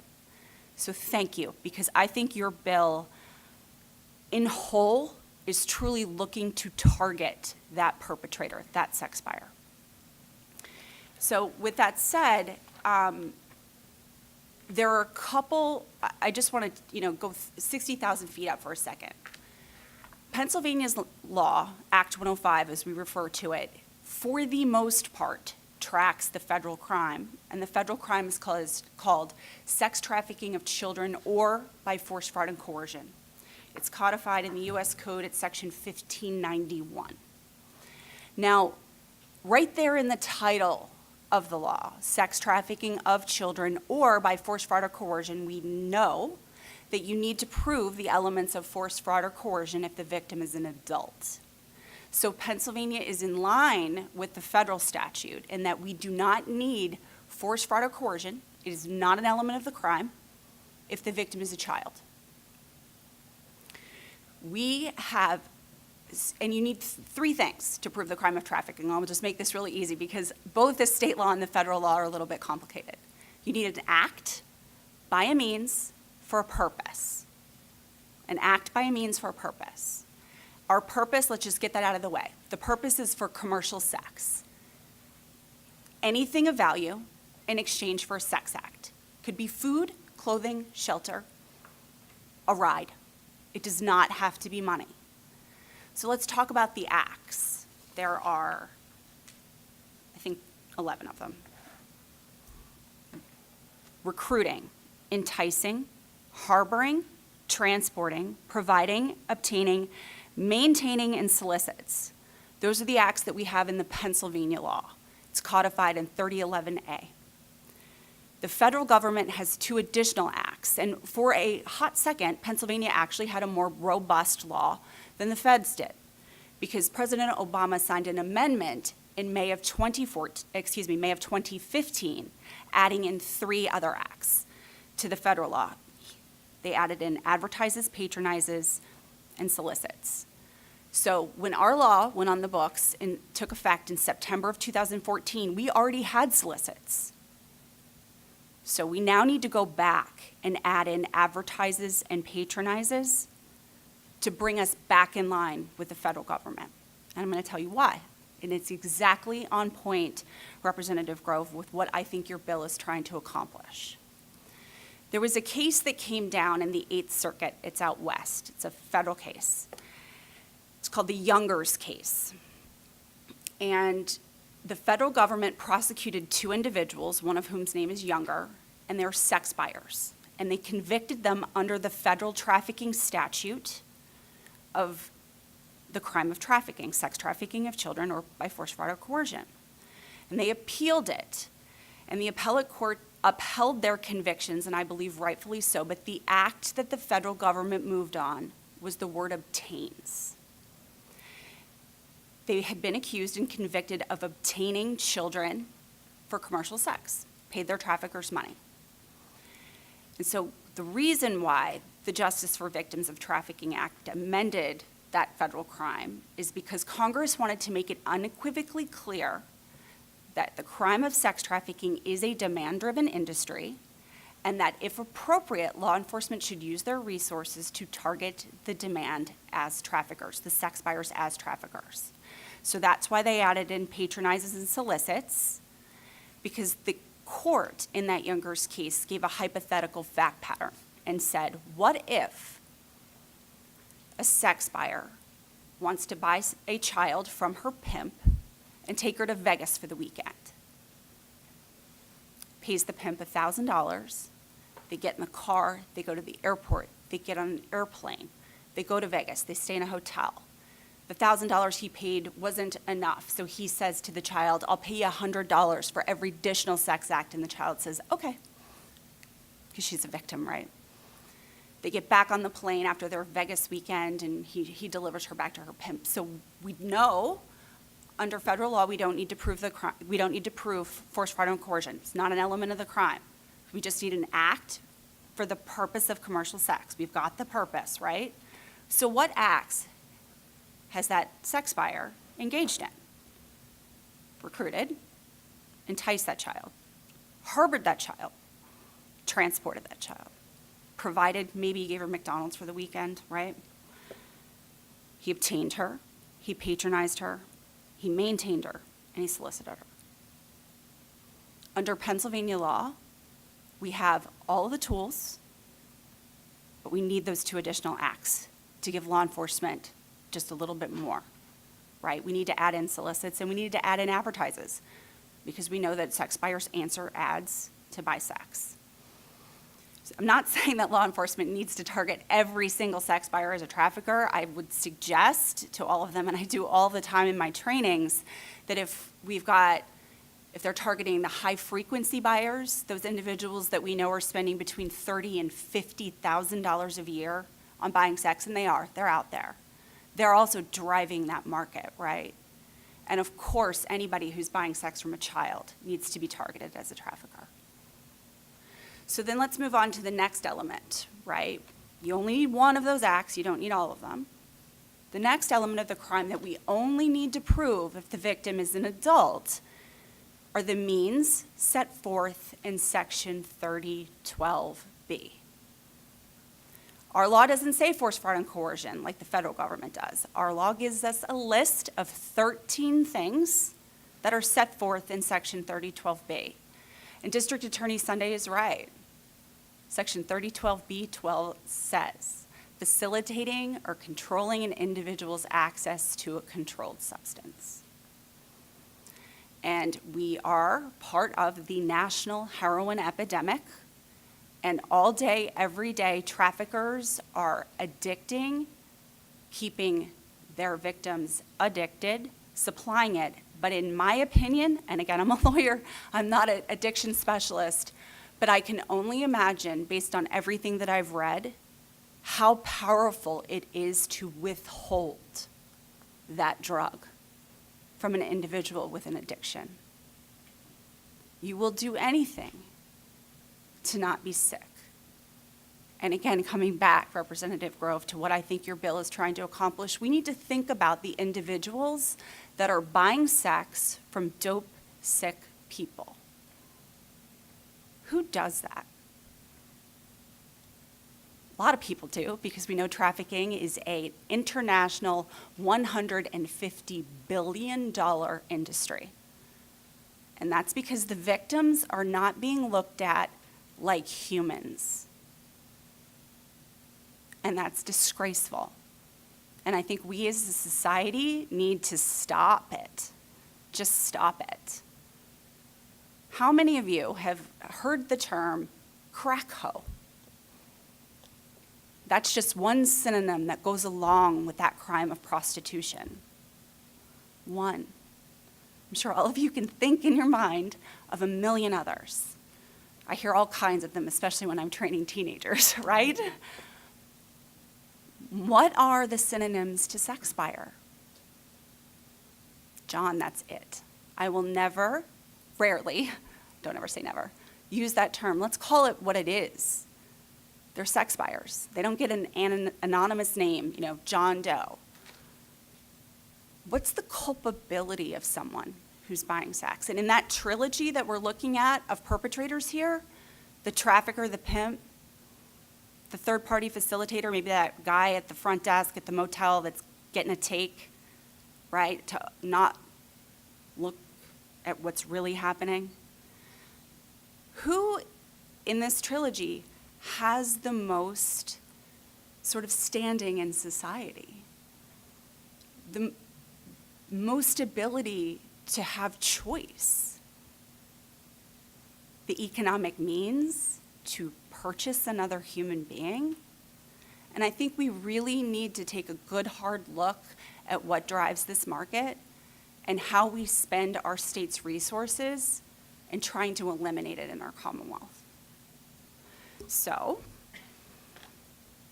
I'm happy to answer any of your questions. I've spelled out the changes that I think we've been watching. The CS Institute started at Villanova at the exact moment in time that Act 105 went into effect. and we've been monitoring it statewide. I provide technical assistance all day, every day to prosecutors, and criminal defense attorneys, and law enforcement. How do I apply this law?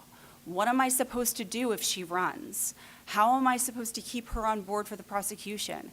I was a prosecutor for 10 years. Baby prosecution 101 rules. You don't have a victim in a case, you don't have a prosecution.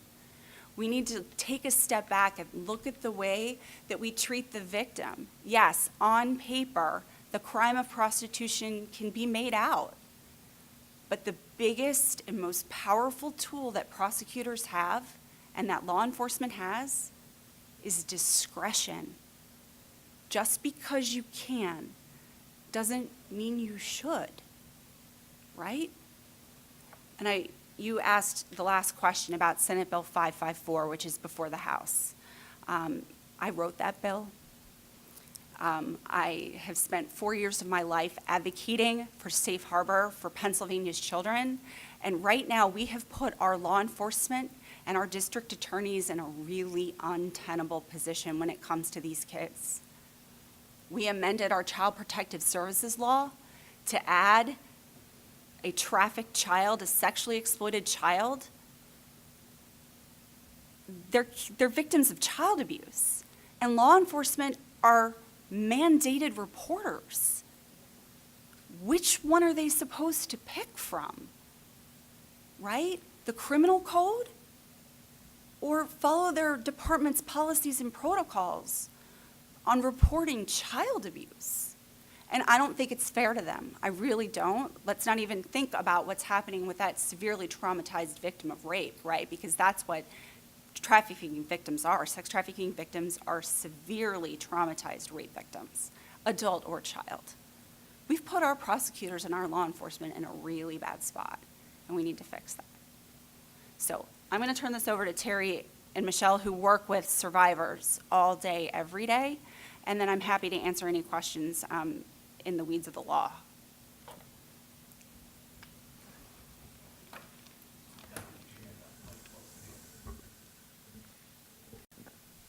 Sometimes my voice doesn't carry very well, so make sure that's really close.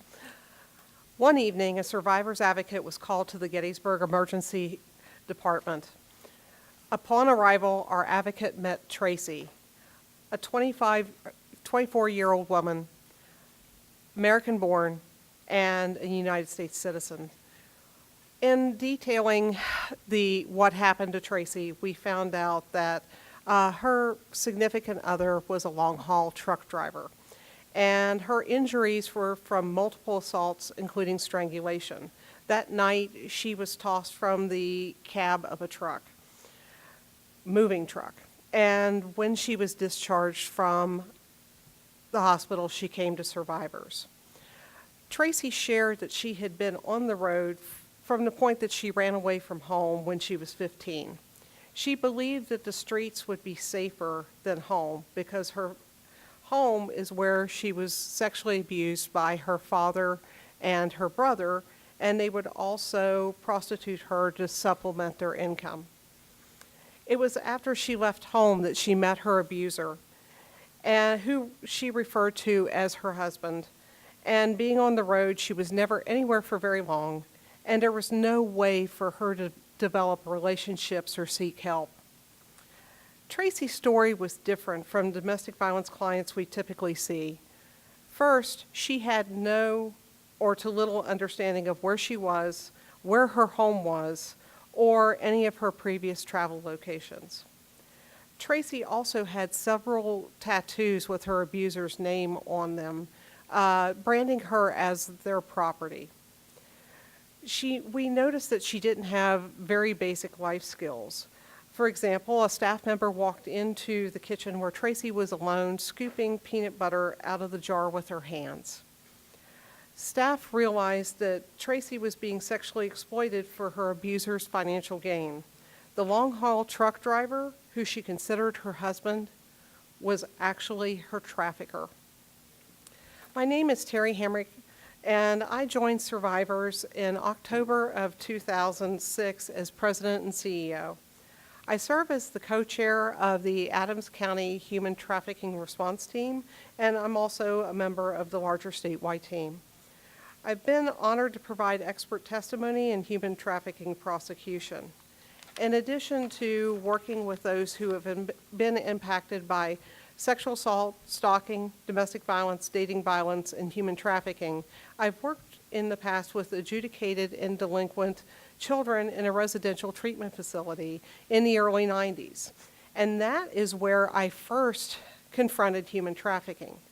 I just didn't realize it at the time. I worked in multiple counties and HIV/AIDS services, and there I came to face with human trafficking again, this time in the orchards of Adams County in the early 2000s. Survivor's vision is simple but ambitious: an end to sexual assault, human trafficking, and domestic violence. Survivors is proud to be a member of the Pennsylvania Alliance Against Trafficking in Humans, US 15 project. Survivors expanded our mission in 2014 to include human trafficking, but in reality, we were serving those impacted by human trafficking all along. In 2008, we started the discussions about a misunderstood and overlooked population of trauma victims. I had law enforcement call my office to argue that did not happen in Adams County, despite calls to our hotline stating otherwise. I was told on one occasion that a prosecutor did not believe a domestically born adult could be trafficked. We kept working, and we have a strong team comprised of law enforcement, prosecutors, and other allied partners. The community was shocked to realize that the majority of those trafficked are legal residents. Many conflate smuggling with trafficking. They do not realize that someone can be born in a neighborhood, be a victim of human trafficking, and never leave their neighborhood. Survivors' involvement started with hospital responses for people who seemed to be a victim of sexual assault or domestic violence, but the abuse went deeper. Advocates learned more when they started working with the client. Vulnerability is in the eye of the perpetrator. We know that traffickers target those with trauma histories. When someone does seek or accept help, we're often seeing someone in the later part of their story of survival. When we see them as an adult, they have years of trauma and coping mechanisms that are counterintuitive and make them hard to work with and not easy to serve sometimes. Many were first victimized as children. When someone does seek or accept help, we need to have targeted trauma-informed services with the depth that human trafficking survivors require. It will not be a linear progression. We need to challenge victim blaming. We need to identify those who've been impacted by human trafficking sooner. We need to screen for human trafficking in every medical appointment, in every interaction with law enforcement, in every interaction with agencies charged to protect children. We need resources for those who have survived, and that includes the basics of safety and security, the housing that meets their needs, and a path to financial independence and self-sufficiency. We need to have services based in best practices that are supported by evaluation and evidence. And we need to have effective prevention curricula and access to children when they are young. There is no such thing as a child prostitute. We need to quit criminalizing victims. Thank you for your invitation, your time, and your attention today, and I'll be happy to answer any questions after Michelle. Thanks. I often don't have a problem being heard, so I'm going to leave this a little bit back here so I don't deafen everybody. My name is Michelle Cooper. I'm the Human Trafficking Advocate and Special Victim Case Manager for the YWCA York. I have an opportunity to do a great deal of direct service within our county and outside of our county. So I've had the privilege to work with over 25 victims of human trafficking in the past 4 years. These are people who have been identified through our Path 15 initiative. They've been screened in, and they have really been able to benefit from victim services because of our ability to better identify them. One of the things that I'm going to try to do today is speak on their behalf, because right now they don't have a strong voice with regard to this issue, and they should. Because this is an issue that's happening here in York County, and we get caught up on numbers a lot, and I get that. I'm a grant-supported position, so I know exactly how important those numbers are. But what I can tell you is that the numbers that we see, prosecuted cases, identified victims, doesn't come close to giving us an accurate snapshot of how prevalent this is in our area. It just doesn't. One of the things that I know my clients would want me to make sure that you are aware of and that you remember first and foremost is that no one, no little boy, no little girl, wakes up when they're a little kid and says to themselves, do you know what I want to be when I grow up? I want to be a prostitute. I want to be an exotic dancer. I want all of my worth to come from my ability to sell my body for another human being's benefit. No one says that. So when we talk about the issue of human trafficking and sex trafficking, we have to remember that whether we have victims who come forward and disclose or not, prostitution is something that happens to an individual. It's not a choice. They are not a prostitute, they are a prostituted person. And as Shay so deftly pointed out, a victim of vicious and violent sexual assault. The majority of my clients, whom are all adults, first started and were recruited when they were teenagers, pretty much across the board, which means that when they were at their most vulnerable, when they were in a position of powerlessness, they were recruited by somebody and told there was going to be a benefit to that. Most frequently, even beyond the things that we've talked about today, drug coercion, things like that, they were coerced with a sense of belongingness. They were driven into that life because they were told by another person, you have a place with me.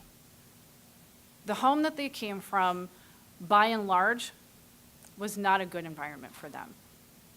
Almost 100% of the clients that I work with are victims of child sexual assault. They have been through foster care. They have been victims of domestic violence or witnessed domestic violence. So District Attorney Sunday mentioned to you the importance of ACEs and the importance of vulnerable youth being identified.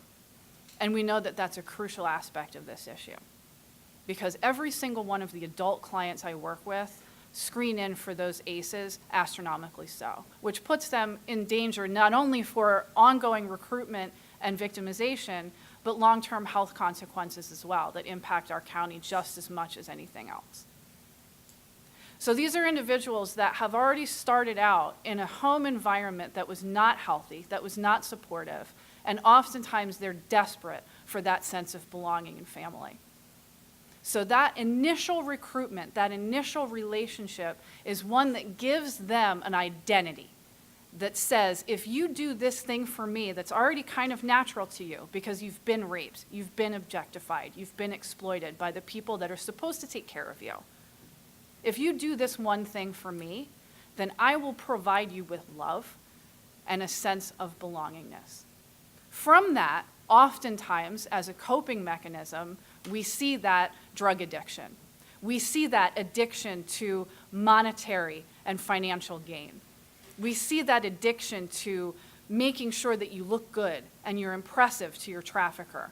And oftentimes, those are the things that make it very difficult to prosecute these cases. Because when you ask that individual, how did you start doing this? Oh, it was my choice to do that. Oh, I wanted to make my boyfriend or husband or daddy proud of me. I like to look good. I like to know that I'm getting attention from other people. They'll say that because it's been programmed into them from the time that they were an impressionable teenager, that that is where your worth comes from. That is what makes you able to exist in this world, and that is it. You're not worth anything else. So trying to get them out of that mentality can take a lifetime.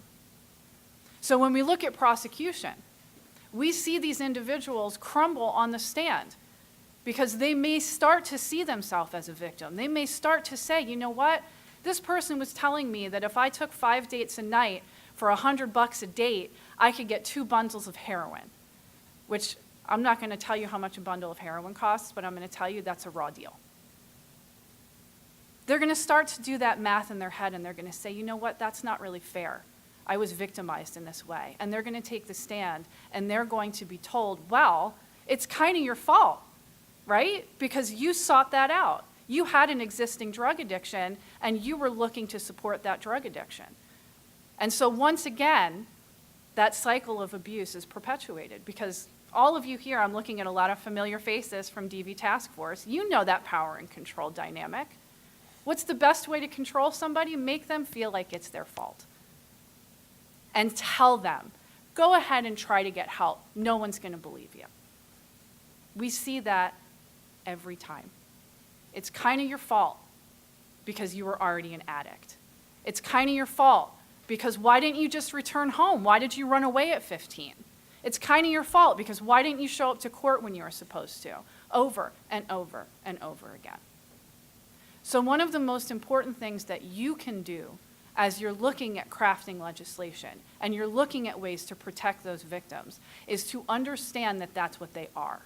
A prostitute is a victim of exploitation, a victim of rape, whether they're doing it now because it's what they have to do to survive. At some point, that choice was made for them. And we have to challenge that stigma. We have to. We have to make sure that everybody within the criminal justice system, within law enforcement, understands that dynamic and stops looking at these individuals as people who are responsible for their own crime. And we need to go after that demand. We need to see human trafficking for what it is, which is a vicious and violent form of interpersonal violence, no different than the domestic violence cases that we see and the sexual assault cases that we see. And we need to start lifting it up to that level so those being victimized are able to see themselves as victims and stop seeing themselves as people who deserve whatever crime and whatever punishment befalls them. One of the things that I know is most challenging for law enforcement is the investigation process for these cases. And I've had the privilege of working very closely with our district attorney's office, with law enforcement engaging in those undercover operations, and I've seen this firsthand. It's challenging because these are cases that require manpower. These are not a simple walk through the door, see a bag of heroin, make an arrest, do your paperwork, wipe your hands, you're done. These are cases that involve years of investigation. You have to build a case on more than one person, and there's always more than one. But it's getting those people to come forward, to betray the trust of that one person who's given them love, who's given them attention, who's made them feel important, even if it's done in an incredibly exploitative and incredibly damaging way. It takes time. It takes expertise. It takes a criminal justice system that says we're going to take the time and effort to dedicate training and manpower to investigate these cases, to ensure that each and every time those individuals are given the opportunity for victim services and are not further victimized by that process. And we're already making a lot of headway in this county. We have, obviously, as you've been able to see, a great partnership with District Attorney Sunday, with many of our law enforcement officials. And moving forward, it's our goal from our Human Trafficking Task Force to continue providing education so that we can make sure every single department in the county has that expertise, has somebody on hand that knows how to identify these cases. But we need help because those manpower hours aren't free. That education process isn't free. And so we need to be able to say, we support those efforts. We see this as that issue that requires help and support from everybody. Finally, one of the things that I'm just going to echo, because every single person has said this, we have to make sure that we're sending a clear message to perpetrators. We take this crime seriously. We're not sweeping it under the rug. We're not saying boys will be boys. We are seeing this as the power-based form of violence that it is. And when people use other people to make money from sex, and when they purchase sex from other people, they are criminals. They're the ones that deserve that stigma. They're the ones that deserve to have hard time for repeated crimes. And they're the ones that need to send a clear message that says, we will not accept this in our county at all, period. Thank you. Chairman Saylor. Thank you, Michelle, and thank you to the whole panel. Going back to when I first started with the Domestic Violence Task Force, like 26 years ago, it seems a long time ago, I remember that I worked with Barb Woodmansee and Deb Markle trying to educate people about that. We said, you know what, we want the judges of York County to come out and to a seminar and talk about the importance of what domestic violence really is. And I think this is the same way, is that finally I introduced a bill, actually, because when we did it, only one judge showed up. And then, so I introduced legislation and convinced the Supreme Court, I didn't have to pass the legislation, convince the Supreme Court that that should be a part of the curriculum. I think this is the same thing, but it also goes to the public, and I think that's the most difficult part, is getting the public to understand what human trafficking is, and you talk about prostitutes are victims, not criminals. Mm-hmm. I think the difficulty for us, whether it's in Harrisburg or Washington, is to educate people about that, changing people's attitudes. And I think it's important for people like yourselves to do people's attention today with the cell phones and everything else is about 15 minutes. I always tell politicians, if you talk more than 15 minutes, you lost your crowd.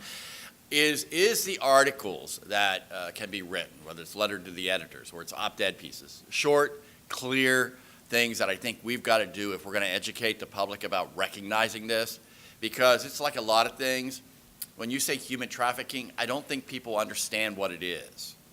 And I think that not only do we need to pass Representative Grove's bill, but we also have to take it to the next extent, and I think the doctor is working on that, is really educating people about what human trafficking is, who are truly, these are victims. And I have had always a great interest in children, and that I think I was the first legislator in Pennsylvania to propose castration for rape and pedophiles.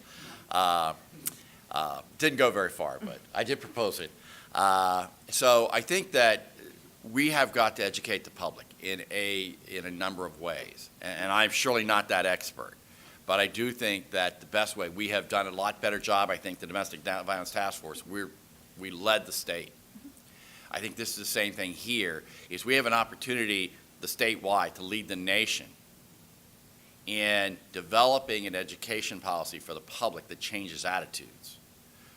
So again, just closing, I want to thank Seth, Representative Grove, for his legislation and your testimony today, because I think what you said today is what needs to be heard by every citizen, because otherwise, people are still, slogans, the word gets passed down from generation to generation, like any other things. So we have to change that attitude, but the only way to do that is through education. So again, I thank you for what you do, and thank you very much. Representative Klunk. Thank you, Representative Grove.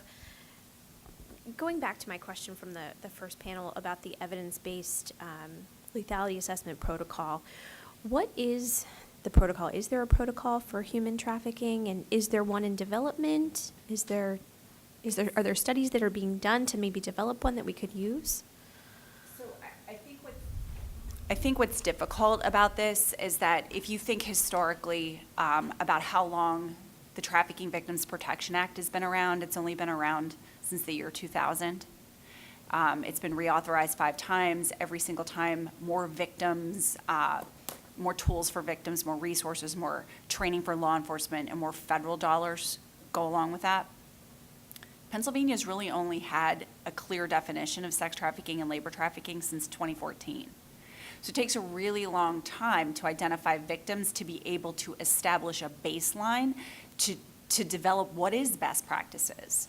I sit on Shared Hope International's JUST Council, Juvenile Sex Trafficking Council, and I'm also a founding steering committee of World Without Exploitation, which is an international advocacy-based group. And we look at things, and I have the benefit of being inside of a law school, so the lens through which I look at this issue is the legal lens, right?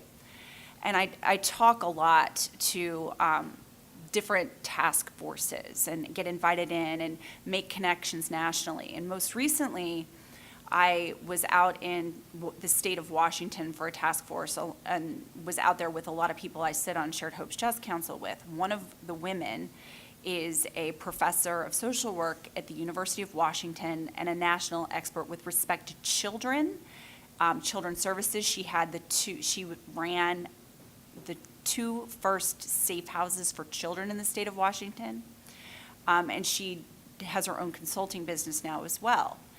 And I really trust Leslie Briner and her decision-making, her experience. She's been doing this for close to 15 years now.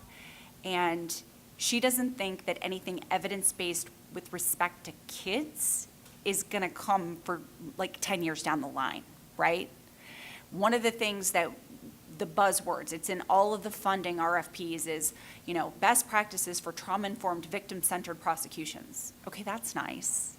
What does that mean, right? I was told by a different social worker, I was like, what?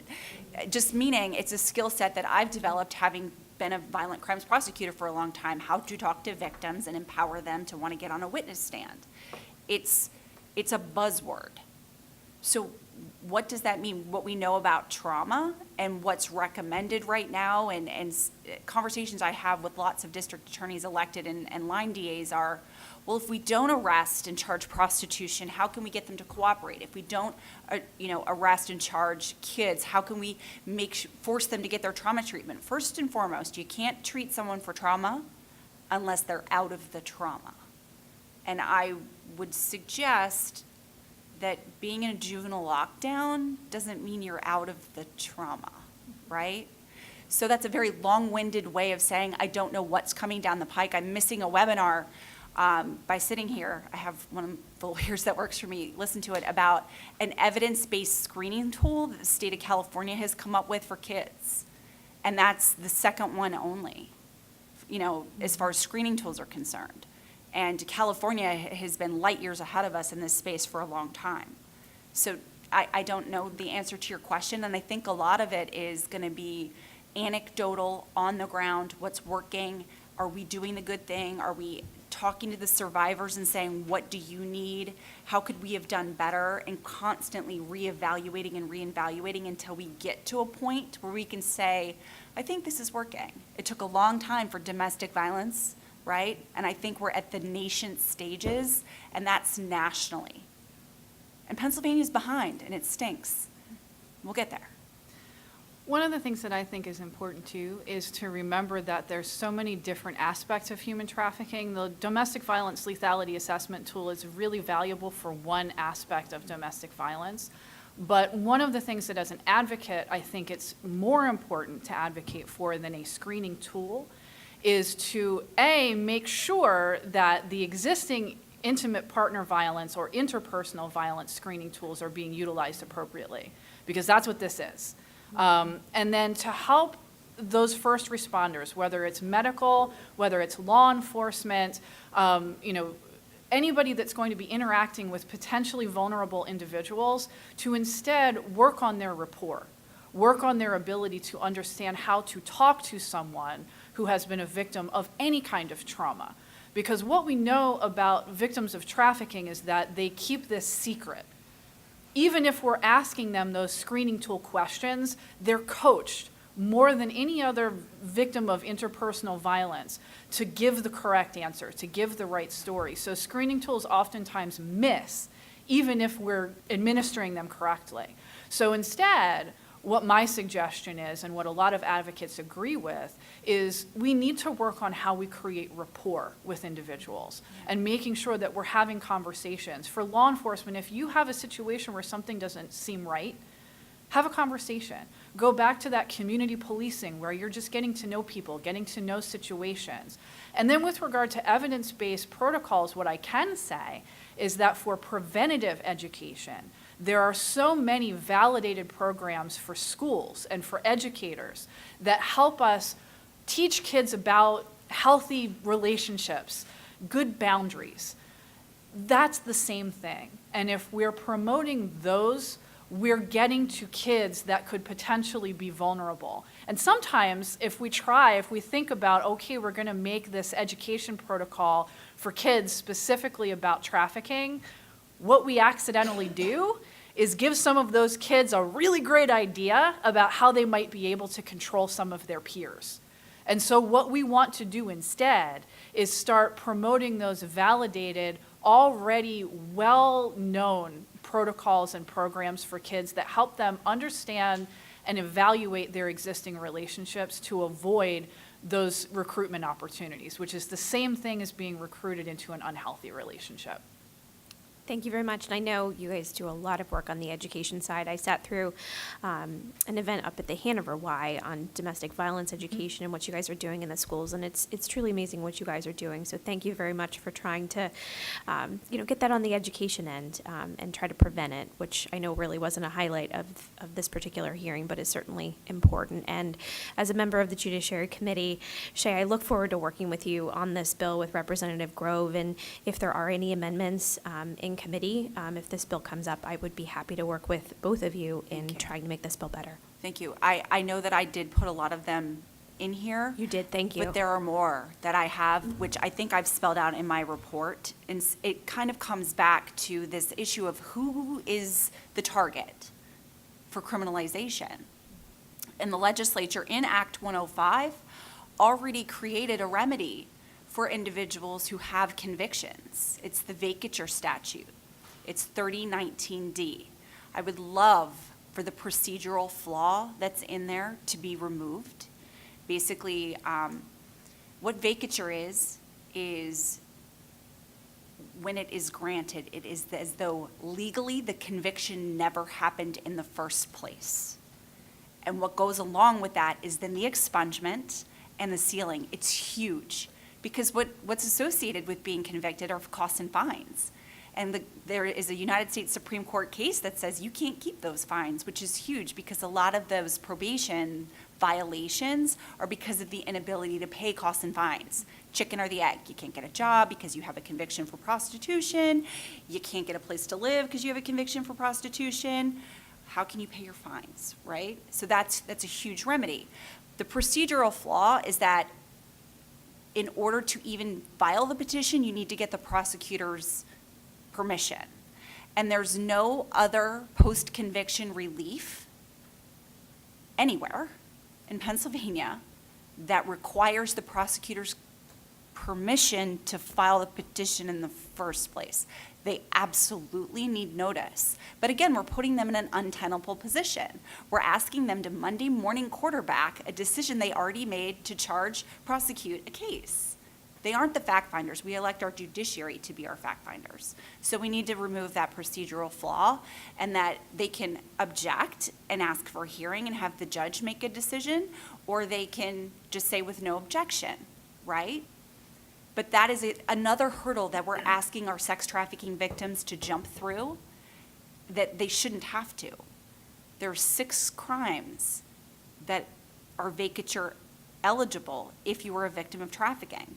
Personally, I think it should be more than 6. I think we need to add retail theft in there too if we're going to have a list. But I think it should be on a case-by-case basis and not just limited. That's just one example of what we have seen during this implementation that really needs to be fixed.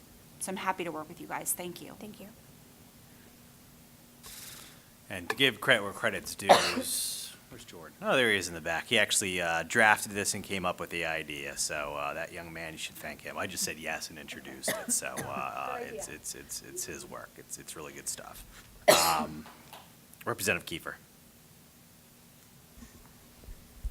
So I am the wife of a retired state trooper, so I've heard many stories over the years, and things that are just ingrained. And I have a 5-year-old little boy story that's just crazy of what he went through. And you look at that story, you listen to all the facts as they're telling them, and I'm thinking, how did somebody not know? How did this was a child that was going to kindergarten every day, a 5-year-old boy being raped? How did the mother not know? How did you not know? And so you talk about best practices. How are you screening? How are you capturing some of these cases?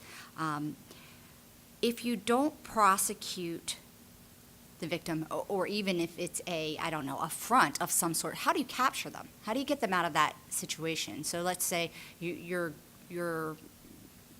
getting a prostitute per se, and there's clearly there's somebody else that's involved that's pulling the strings, but she says no, or is she just gonna go back to the streets? Is she gonna remain in that situation? How do you capture that person to get them out of that situation? So I think it's a two-pronged answer. I'm going to distinguish children and adults. For children, they are child abuse victims. So we already have protocols that are built into our child protective response laws. Police officers and law enforcement have the ability to take a child into protective custody. Every single county has an on-call judge if this is happening at 2 o'clock in the morning. I understand in some of our more rural counties, it might take a long time to get that child to someplace safe, and that a police officer is not a social worker. I get that. But we have those built-in mechanisms to make sure that those kids are safe during the time that investigation is moving forward. And I truly think that investigation is twofold. It's the law enforcement investigation, and then it's also the investigation that's happening by our Child Protective Services. If Child Protective Services isn't doing their job, then they can be held accountable, right? They're state agencies, and they're all beholden to their commissioners. Again, that takes resources. We do not need to criminalize that child to keep that child safe, right? Okay, with respect to adults, I advocate for the Nordic model. And in that packet of information that I gave to you, the recommendations for the anti-demand legislation for commercial sexual exploitation, we've provided model legislation for what in effect would create the Nordic model, meaning that prostituted person is decriminalized. But what goes along with that is the ability to provide robust social services, whether it starts at detox and a safe bed, meeting them where they are, not being judgmental, being that person who is kind and good, right? Whether it's a social worker, it could be a police officer. I know an FBI agent in the Eastern District who has, I can't even tell you how many survivors on speed dial, because she is that one person that was able to make that connection of kindness and following through with her word. Also, what comes along with the Nordic model are exit strategies. And we're adults, and prostituted persons that are adults have choice. That choice has been stripped from them by their traffickers. And law enforcement can't engage in a parallel process with them. If you don't cooperate with this prosecution of your pimp, then we will prosecute you for prostitution. What does that sound like? It sounds like a parallel process, right? We can't do that. We just have to be good and kind. And yes, they are more difficult cases to prosecute because the victim has been so traumatized, but we cannot criminalize a victim for a crime that's been committed to them, not by them. We don't do it in domestic violence cases. We don't do it in rape cases. We don't do it in any other case. Yes, it takes time and patience and probably a longer time for prosecution to happen. But if the victim is a part of it from the very beginning and wants to proceed, we do know that those prosecutions are ultimately more successful, which is what the point is, right? It's hard. It's hard. And it takes a lot of time and patience. Not every police officer goes to the academy and wants to be a special victims unit detective, right? It takes a special kind of specialized person. And within the departments to be able to say, I'm recognizing it, I get the red flags, I see this, and I'm going to call the victim services person in York County, it would be Michelle, who's going to sit there with the detective while that specialized detective comes in, right? I just think we have to think outside the box a little bit. Just because we can charge them doesn't mean we should. Another thing that I think is really important, and it just goes along with everything that Shay just said, is that we need to perpetuate the notion that these are victims. So if you're talking about how we're going to identify them, really the goal that we need to have is that they're able to identify themselves. Just the same as any other person who comes to a domestic violence shelter because they recognize that what's happening to them is unfair and that they are a victim of abuse. We need to perpetuate that idea for our victims of human trafficking as well, which really doesn't happen yet because we're not giving them that impression as a society. We're saying, well, you're kind of a criminal because you were engaging in this criminal activity, even though I feel bad about the way that it happened to you. So the Nordic model perpetuates that, where it says, listen, we see you as a victim of a crime. And that allows for, over time, individuals to self-identify, so we don't necessarily have to rely on those undercover operations or prosecution or screening tools within the hospital system. We will now be able to have more and more individuals coming to us freely because they're ready to get help and services. Representative Hill. Thank you all for being here. Thank you for what you do for people in York County, across the state. It's very profound and important work, and we're very grateful for you. A quick follow-up. You have provided us additional information about the Nordic model, where it's been used, results. You have all that in the information that you provided to us today. So I don't have results of what have been Okay. used. I can send you that. So we know that the Nordic model was first enacted in Sweden. Then there are other, it's in Europe where they've codified it by law. The most recent was Britain. And I believe last week, the Israeli government came out by policy and said we are in effect, decriminalizing prostituted persons. And with that comes this campaign against sex buyers and shifts that that stigma over to the sex buyers. They recognize it as a form of gender-based violence, and it's not okay to do that. It's not okay to buy sex. So I can get you that information. There's a lot out there. I can say that I don't think in the U.S. we really have the political will to just decriminalize the sale of sex across the board. But what this model legislation that I've provided to you says you can't prosecute an individual who is a human trafficking victim, and you can't arrest them and charge them. So the onus is like at the very beginning. We have it built in that there is a defense to the crime of prostitution that you were trafficked. I think that should remain in case somebody slips through the cracks. But if you were a trafficking victim, you can't be arrested, you can't be prosecuted. And that, in effect, is part of what the Nordic model is about. What goes along with that is the law enforcement commitment that they're not charging it, they're not arresting them, prosecutors aren't doing that. It's like one of the key tenets to what it is. And I could get you more information. I would certainly appreciate Sure. that. We've talked a lot today about education, and I'm going to kind of switch gears away from the legislation and where we're going with that. I also wear a different hat. I sit on the Convention and Visitors Bureau, and we know, and we talked about this earlier, that for a lot of large-scale entertainment events, the Super Bowl, it becomes a magnet for this type of activity. It's no surprise that when the House passes its human trafficking awareness resolution, we do it at the end of January because, of course, the Super Bowl is at the beginning of February, and that is probably one of the single largest human trafficking events in our country. We've also had a lot of conversations.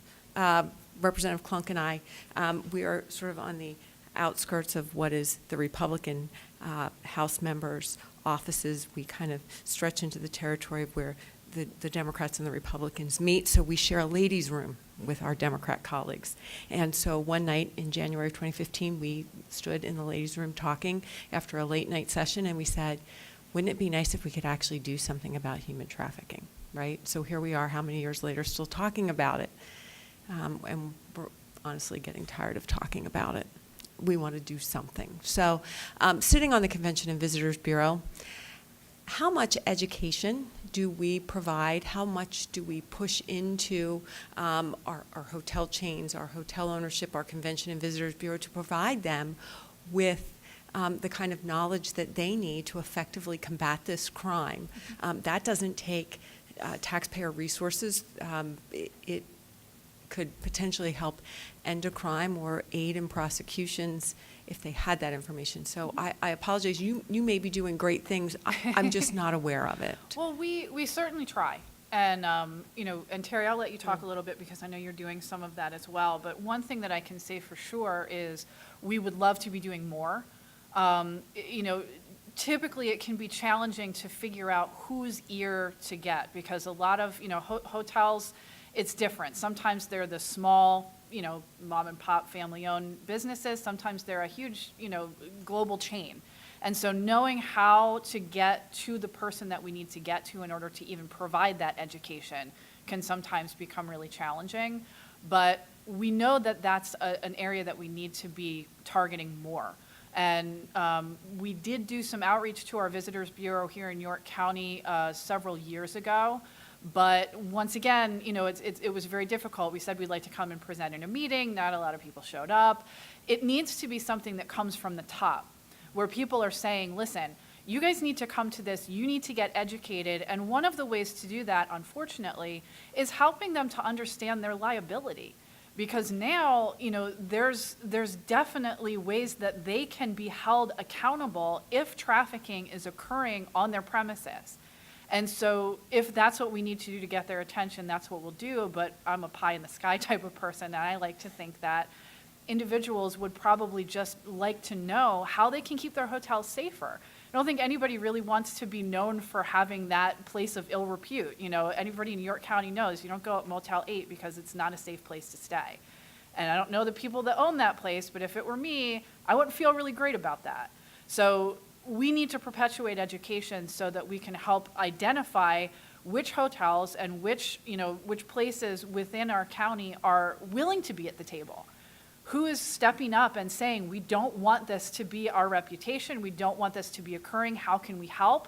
And then we also want to figure out who's not at the table, so we can figure out how to provide outreach to them. And Terry, do you want to talk a little bit about what you're doing in Adams? Michelle, I want to just touch on one thing you said. So again, within Act 105, the legislature built in a civil remedy.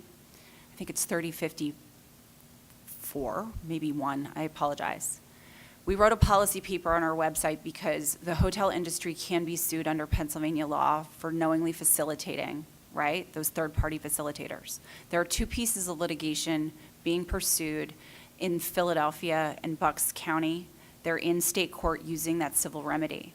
As a direct result of that, the hotel industry right now is freaking out because their insurance carriers are not defending them. They are not covered by insurance. So that is huge, right? Also here in the Middle District, they have criminally indicted the corporate entity of a hotel up in Luzerne County. We can do that. We can use our state law to criminally indict not just those hotel managers or the housekeeping staff. We could go after the corporate entity using our criminal statute. The hotel industry as a whole should be terrified and wanting to be stepped up and being our best ally. I can tell you a prosecution happened in Cambria County that was flagged up for law enforcement because a trafficker and a sex buyer were having an argument in the lobby, and the manager recognized the lingo they were talking about because she'd been to a trafficking training, and they had a successful prosecution. And she was an eyewitness, right, to this. She could talk about what she saw. They recovered adult victims who were being coerced through the mechanism of heroin. So our hotel industry in the entire Commonwealth needs to be terrified because the insurance providers aren't writing this in as risk. That's just from a legal perspective. Sorry, Terry. One quick question. Who has standing for the civil suits? Is it the traffic victim? Who has that? I know that in both the cases that have been brought out on the eastern side of the state, it's the trafficking victims who were all children and their families. Okay. I would suggest that a fix on this, we have a forfeiture mechanism in the statute as well. And I think the Attorney General's office, again, they have that as attached amendment to the bill pending on the floor 554. If they have jurisdiction over this, I think they will have standing to be able to civilly go after the hotels that aren't doing what they're supposed to be doing. And what it comes down to in a smaller, the outlying areas outside of York City is very rural, as we all know. And Adams County overlaps in some ways.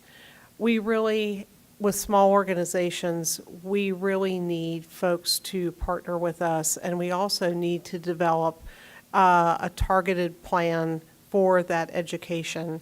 And because I know that we are going in, we're working with law enforcement, we're working to train people, we're doing the general population, but we also, the hotel stuff needs to come next. And we really need the resources and support to be able to do that. And I know a lot of times we talk about our services as free. They're no cost to the people that we serve, but they're not free. And we have to be able to have the level of staffing to do this competently, because we don't want to open something that we can't take the rest of the way. Thank you. And what I will say to you is, we should probably talk in the coming weeks about the opportunity to sit down with those people, at least here in York County, because I can tell you from my service on the Convention and Visitors Bureau, they are good people trying to provide, a quality service. Actually, tourism is one of the top 3 industries in York County and the Commonwealth.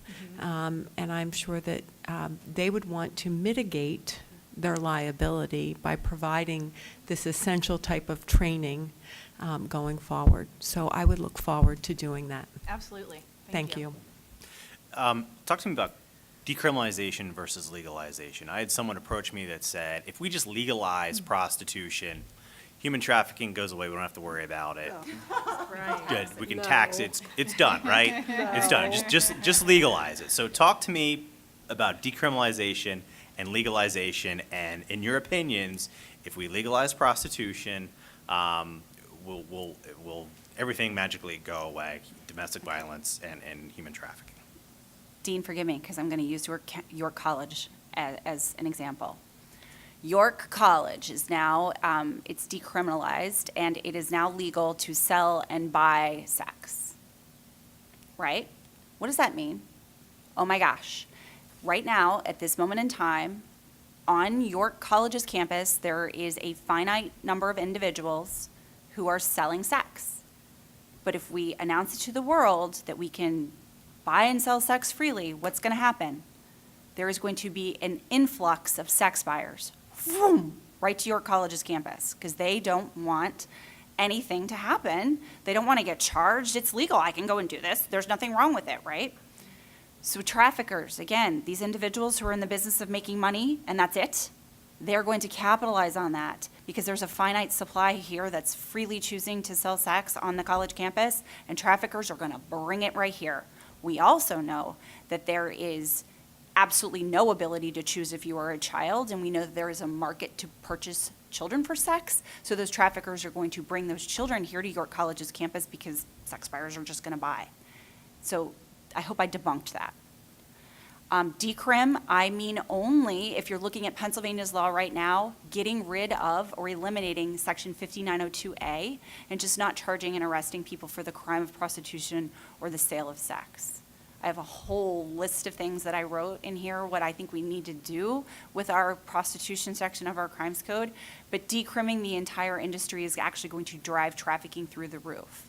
They did decrim the entire, or legalize the entire industry in New Zealand. And I can tell you that one of the most vocal advocates internationally right now for the Nordic model is one of those former sex worker rights advocates who advocated in New Zealand for it to be legalized.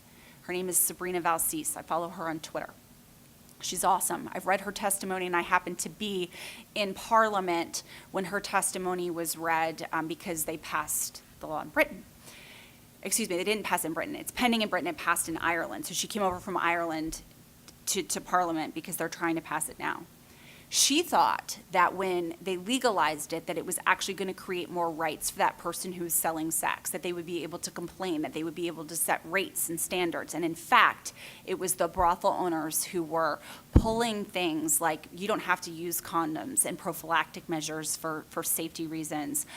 You're going to do X number of sex acts for a lower amount of money. And it created the absolute wrong effect that they thought they were advocating for the law to change. There's a bunch of different studies out there. I would always highly suggest you vet who's funded those studies, because some of those funders have a very clear ideology about wanting to prove the point that it should be legal, and I completely disagree with that. So your college is not a free zone. You cannot do that here. Okay. And Sorry, Dean. I think a good thing to think about with regard to that is two things. First of all, if we talk about legalization, that presupposes what we've been spending all of this time trying to help you guys really understand, which is that prostitution is not a choice. Legalization makes the assumption that, oh, these are people that want to be doing this, we just have to legalize it for them. No, legalizing it doesn't mean anything besides it's going to be a lot easier to exploit people because now it's legal. So they're going to fly under the radar even more. The other thing that we have to remember is that there's two forms of trafficking. There's labor trafficking and sex trafficking. So if we legalize sex trafficking, all we're going to do is perpetuate labor trafficking, because we're going to legalize something that already is shady and not okay, and we're going to make it really easy for those shady people to say, okay, now that this is legal, I'm not going to give you rights, I'm not going to pay you properly, and I'm going to do this all under the radar, and there's no way that I can get in trouble for it as easily because it's legal. Thank you for that clarification. Legalization of drugs, on the other hand, obviously a lot of this is connected to drug use. Has countries that have legalized drugs, I believe it was Portugal, completely legalized everything. You can get LSD, you can get heroin for free. Is that a method to try to stem human trafficking? I don't know the answer to that question. I would have to look at that, but my gut, based on nothing other than my gut, my spidey senses, is no. No. Because then, again, a trafficker, again, this is my gut, not any skill set here. A trafficker gets free drugs and keeps you compliant and sells you for sex. And what we know is that right now, when we look at gang-related activity, okay, we know that previously, trafficking guns and trafficking drugs were the two main ways that gang activity was perpetuated. We now know that human trafficking far surpasses any amount of money that they make with guns and drugs combined. So if we legalize drugs, what are we going to do? How are we going to make our money? We're going to have to ramp up this other thing, which is already making us a ton of money to begin with. So once again, I mean, I'm speaking personally. I'm not speaking from an area of expertise, but my gut tells me that, first of all, that's its own issue, but it's not going to help the issue of human trafficking, and we need to see it as its own separate issue, no matter what our thought is on the legalization of drugs. Within the state budget, we have a line item for domestic violence, what we fund to assist individuals who are seeking domestic violence. Does a portion of that, are you able to use that to help individuals with human trafficking? Is it considered the same? If you want to maybe go over the funding aspects of that. When you're talking about line items, as part of, because we're funded by Pennsylvania Coalition Against Domestic Violence and Pennsylvania Coalition Against Rape, we are doing the work of human trafficking integrated into the work that we're, with the human trafficking work, into sexual assault, into domestic violence, because again, there is the power and control. It makes sense that we would be doing that.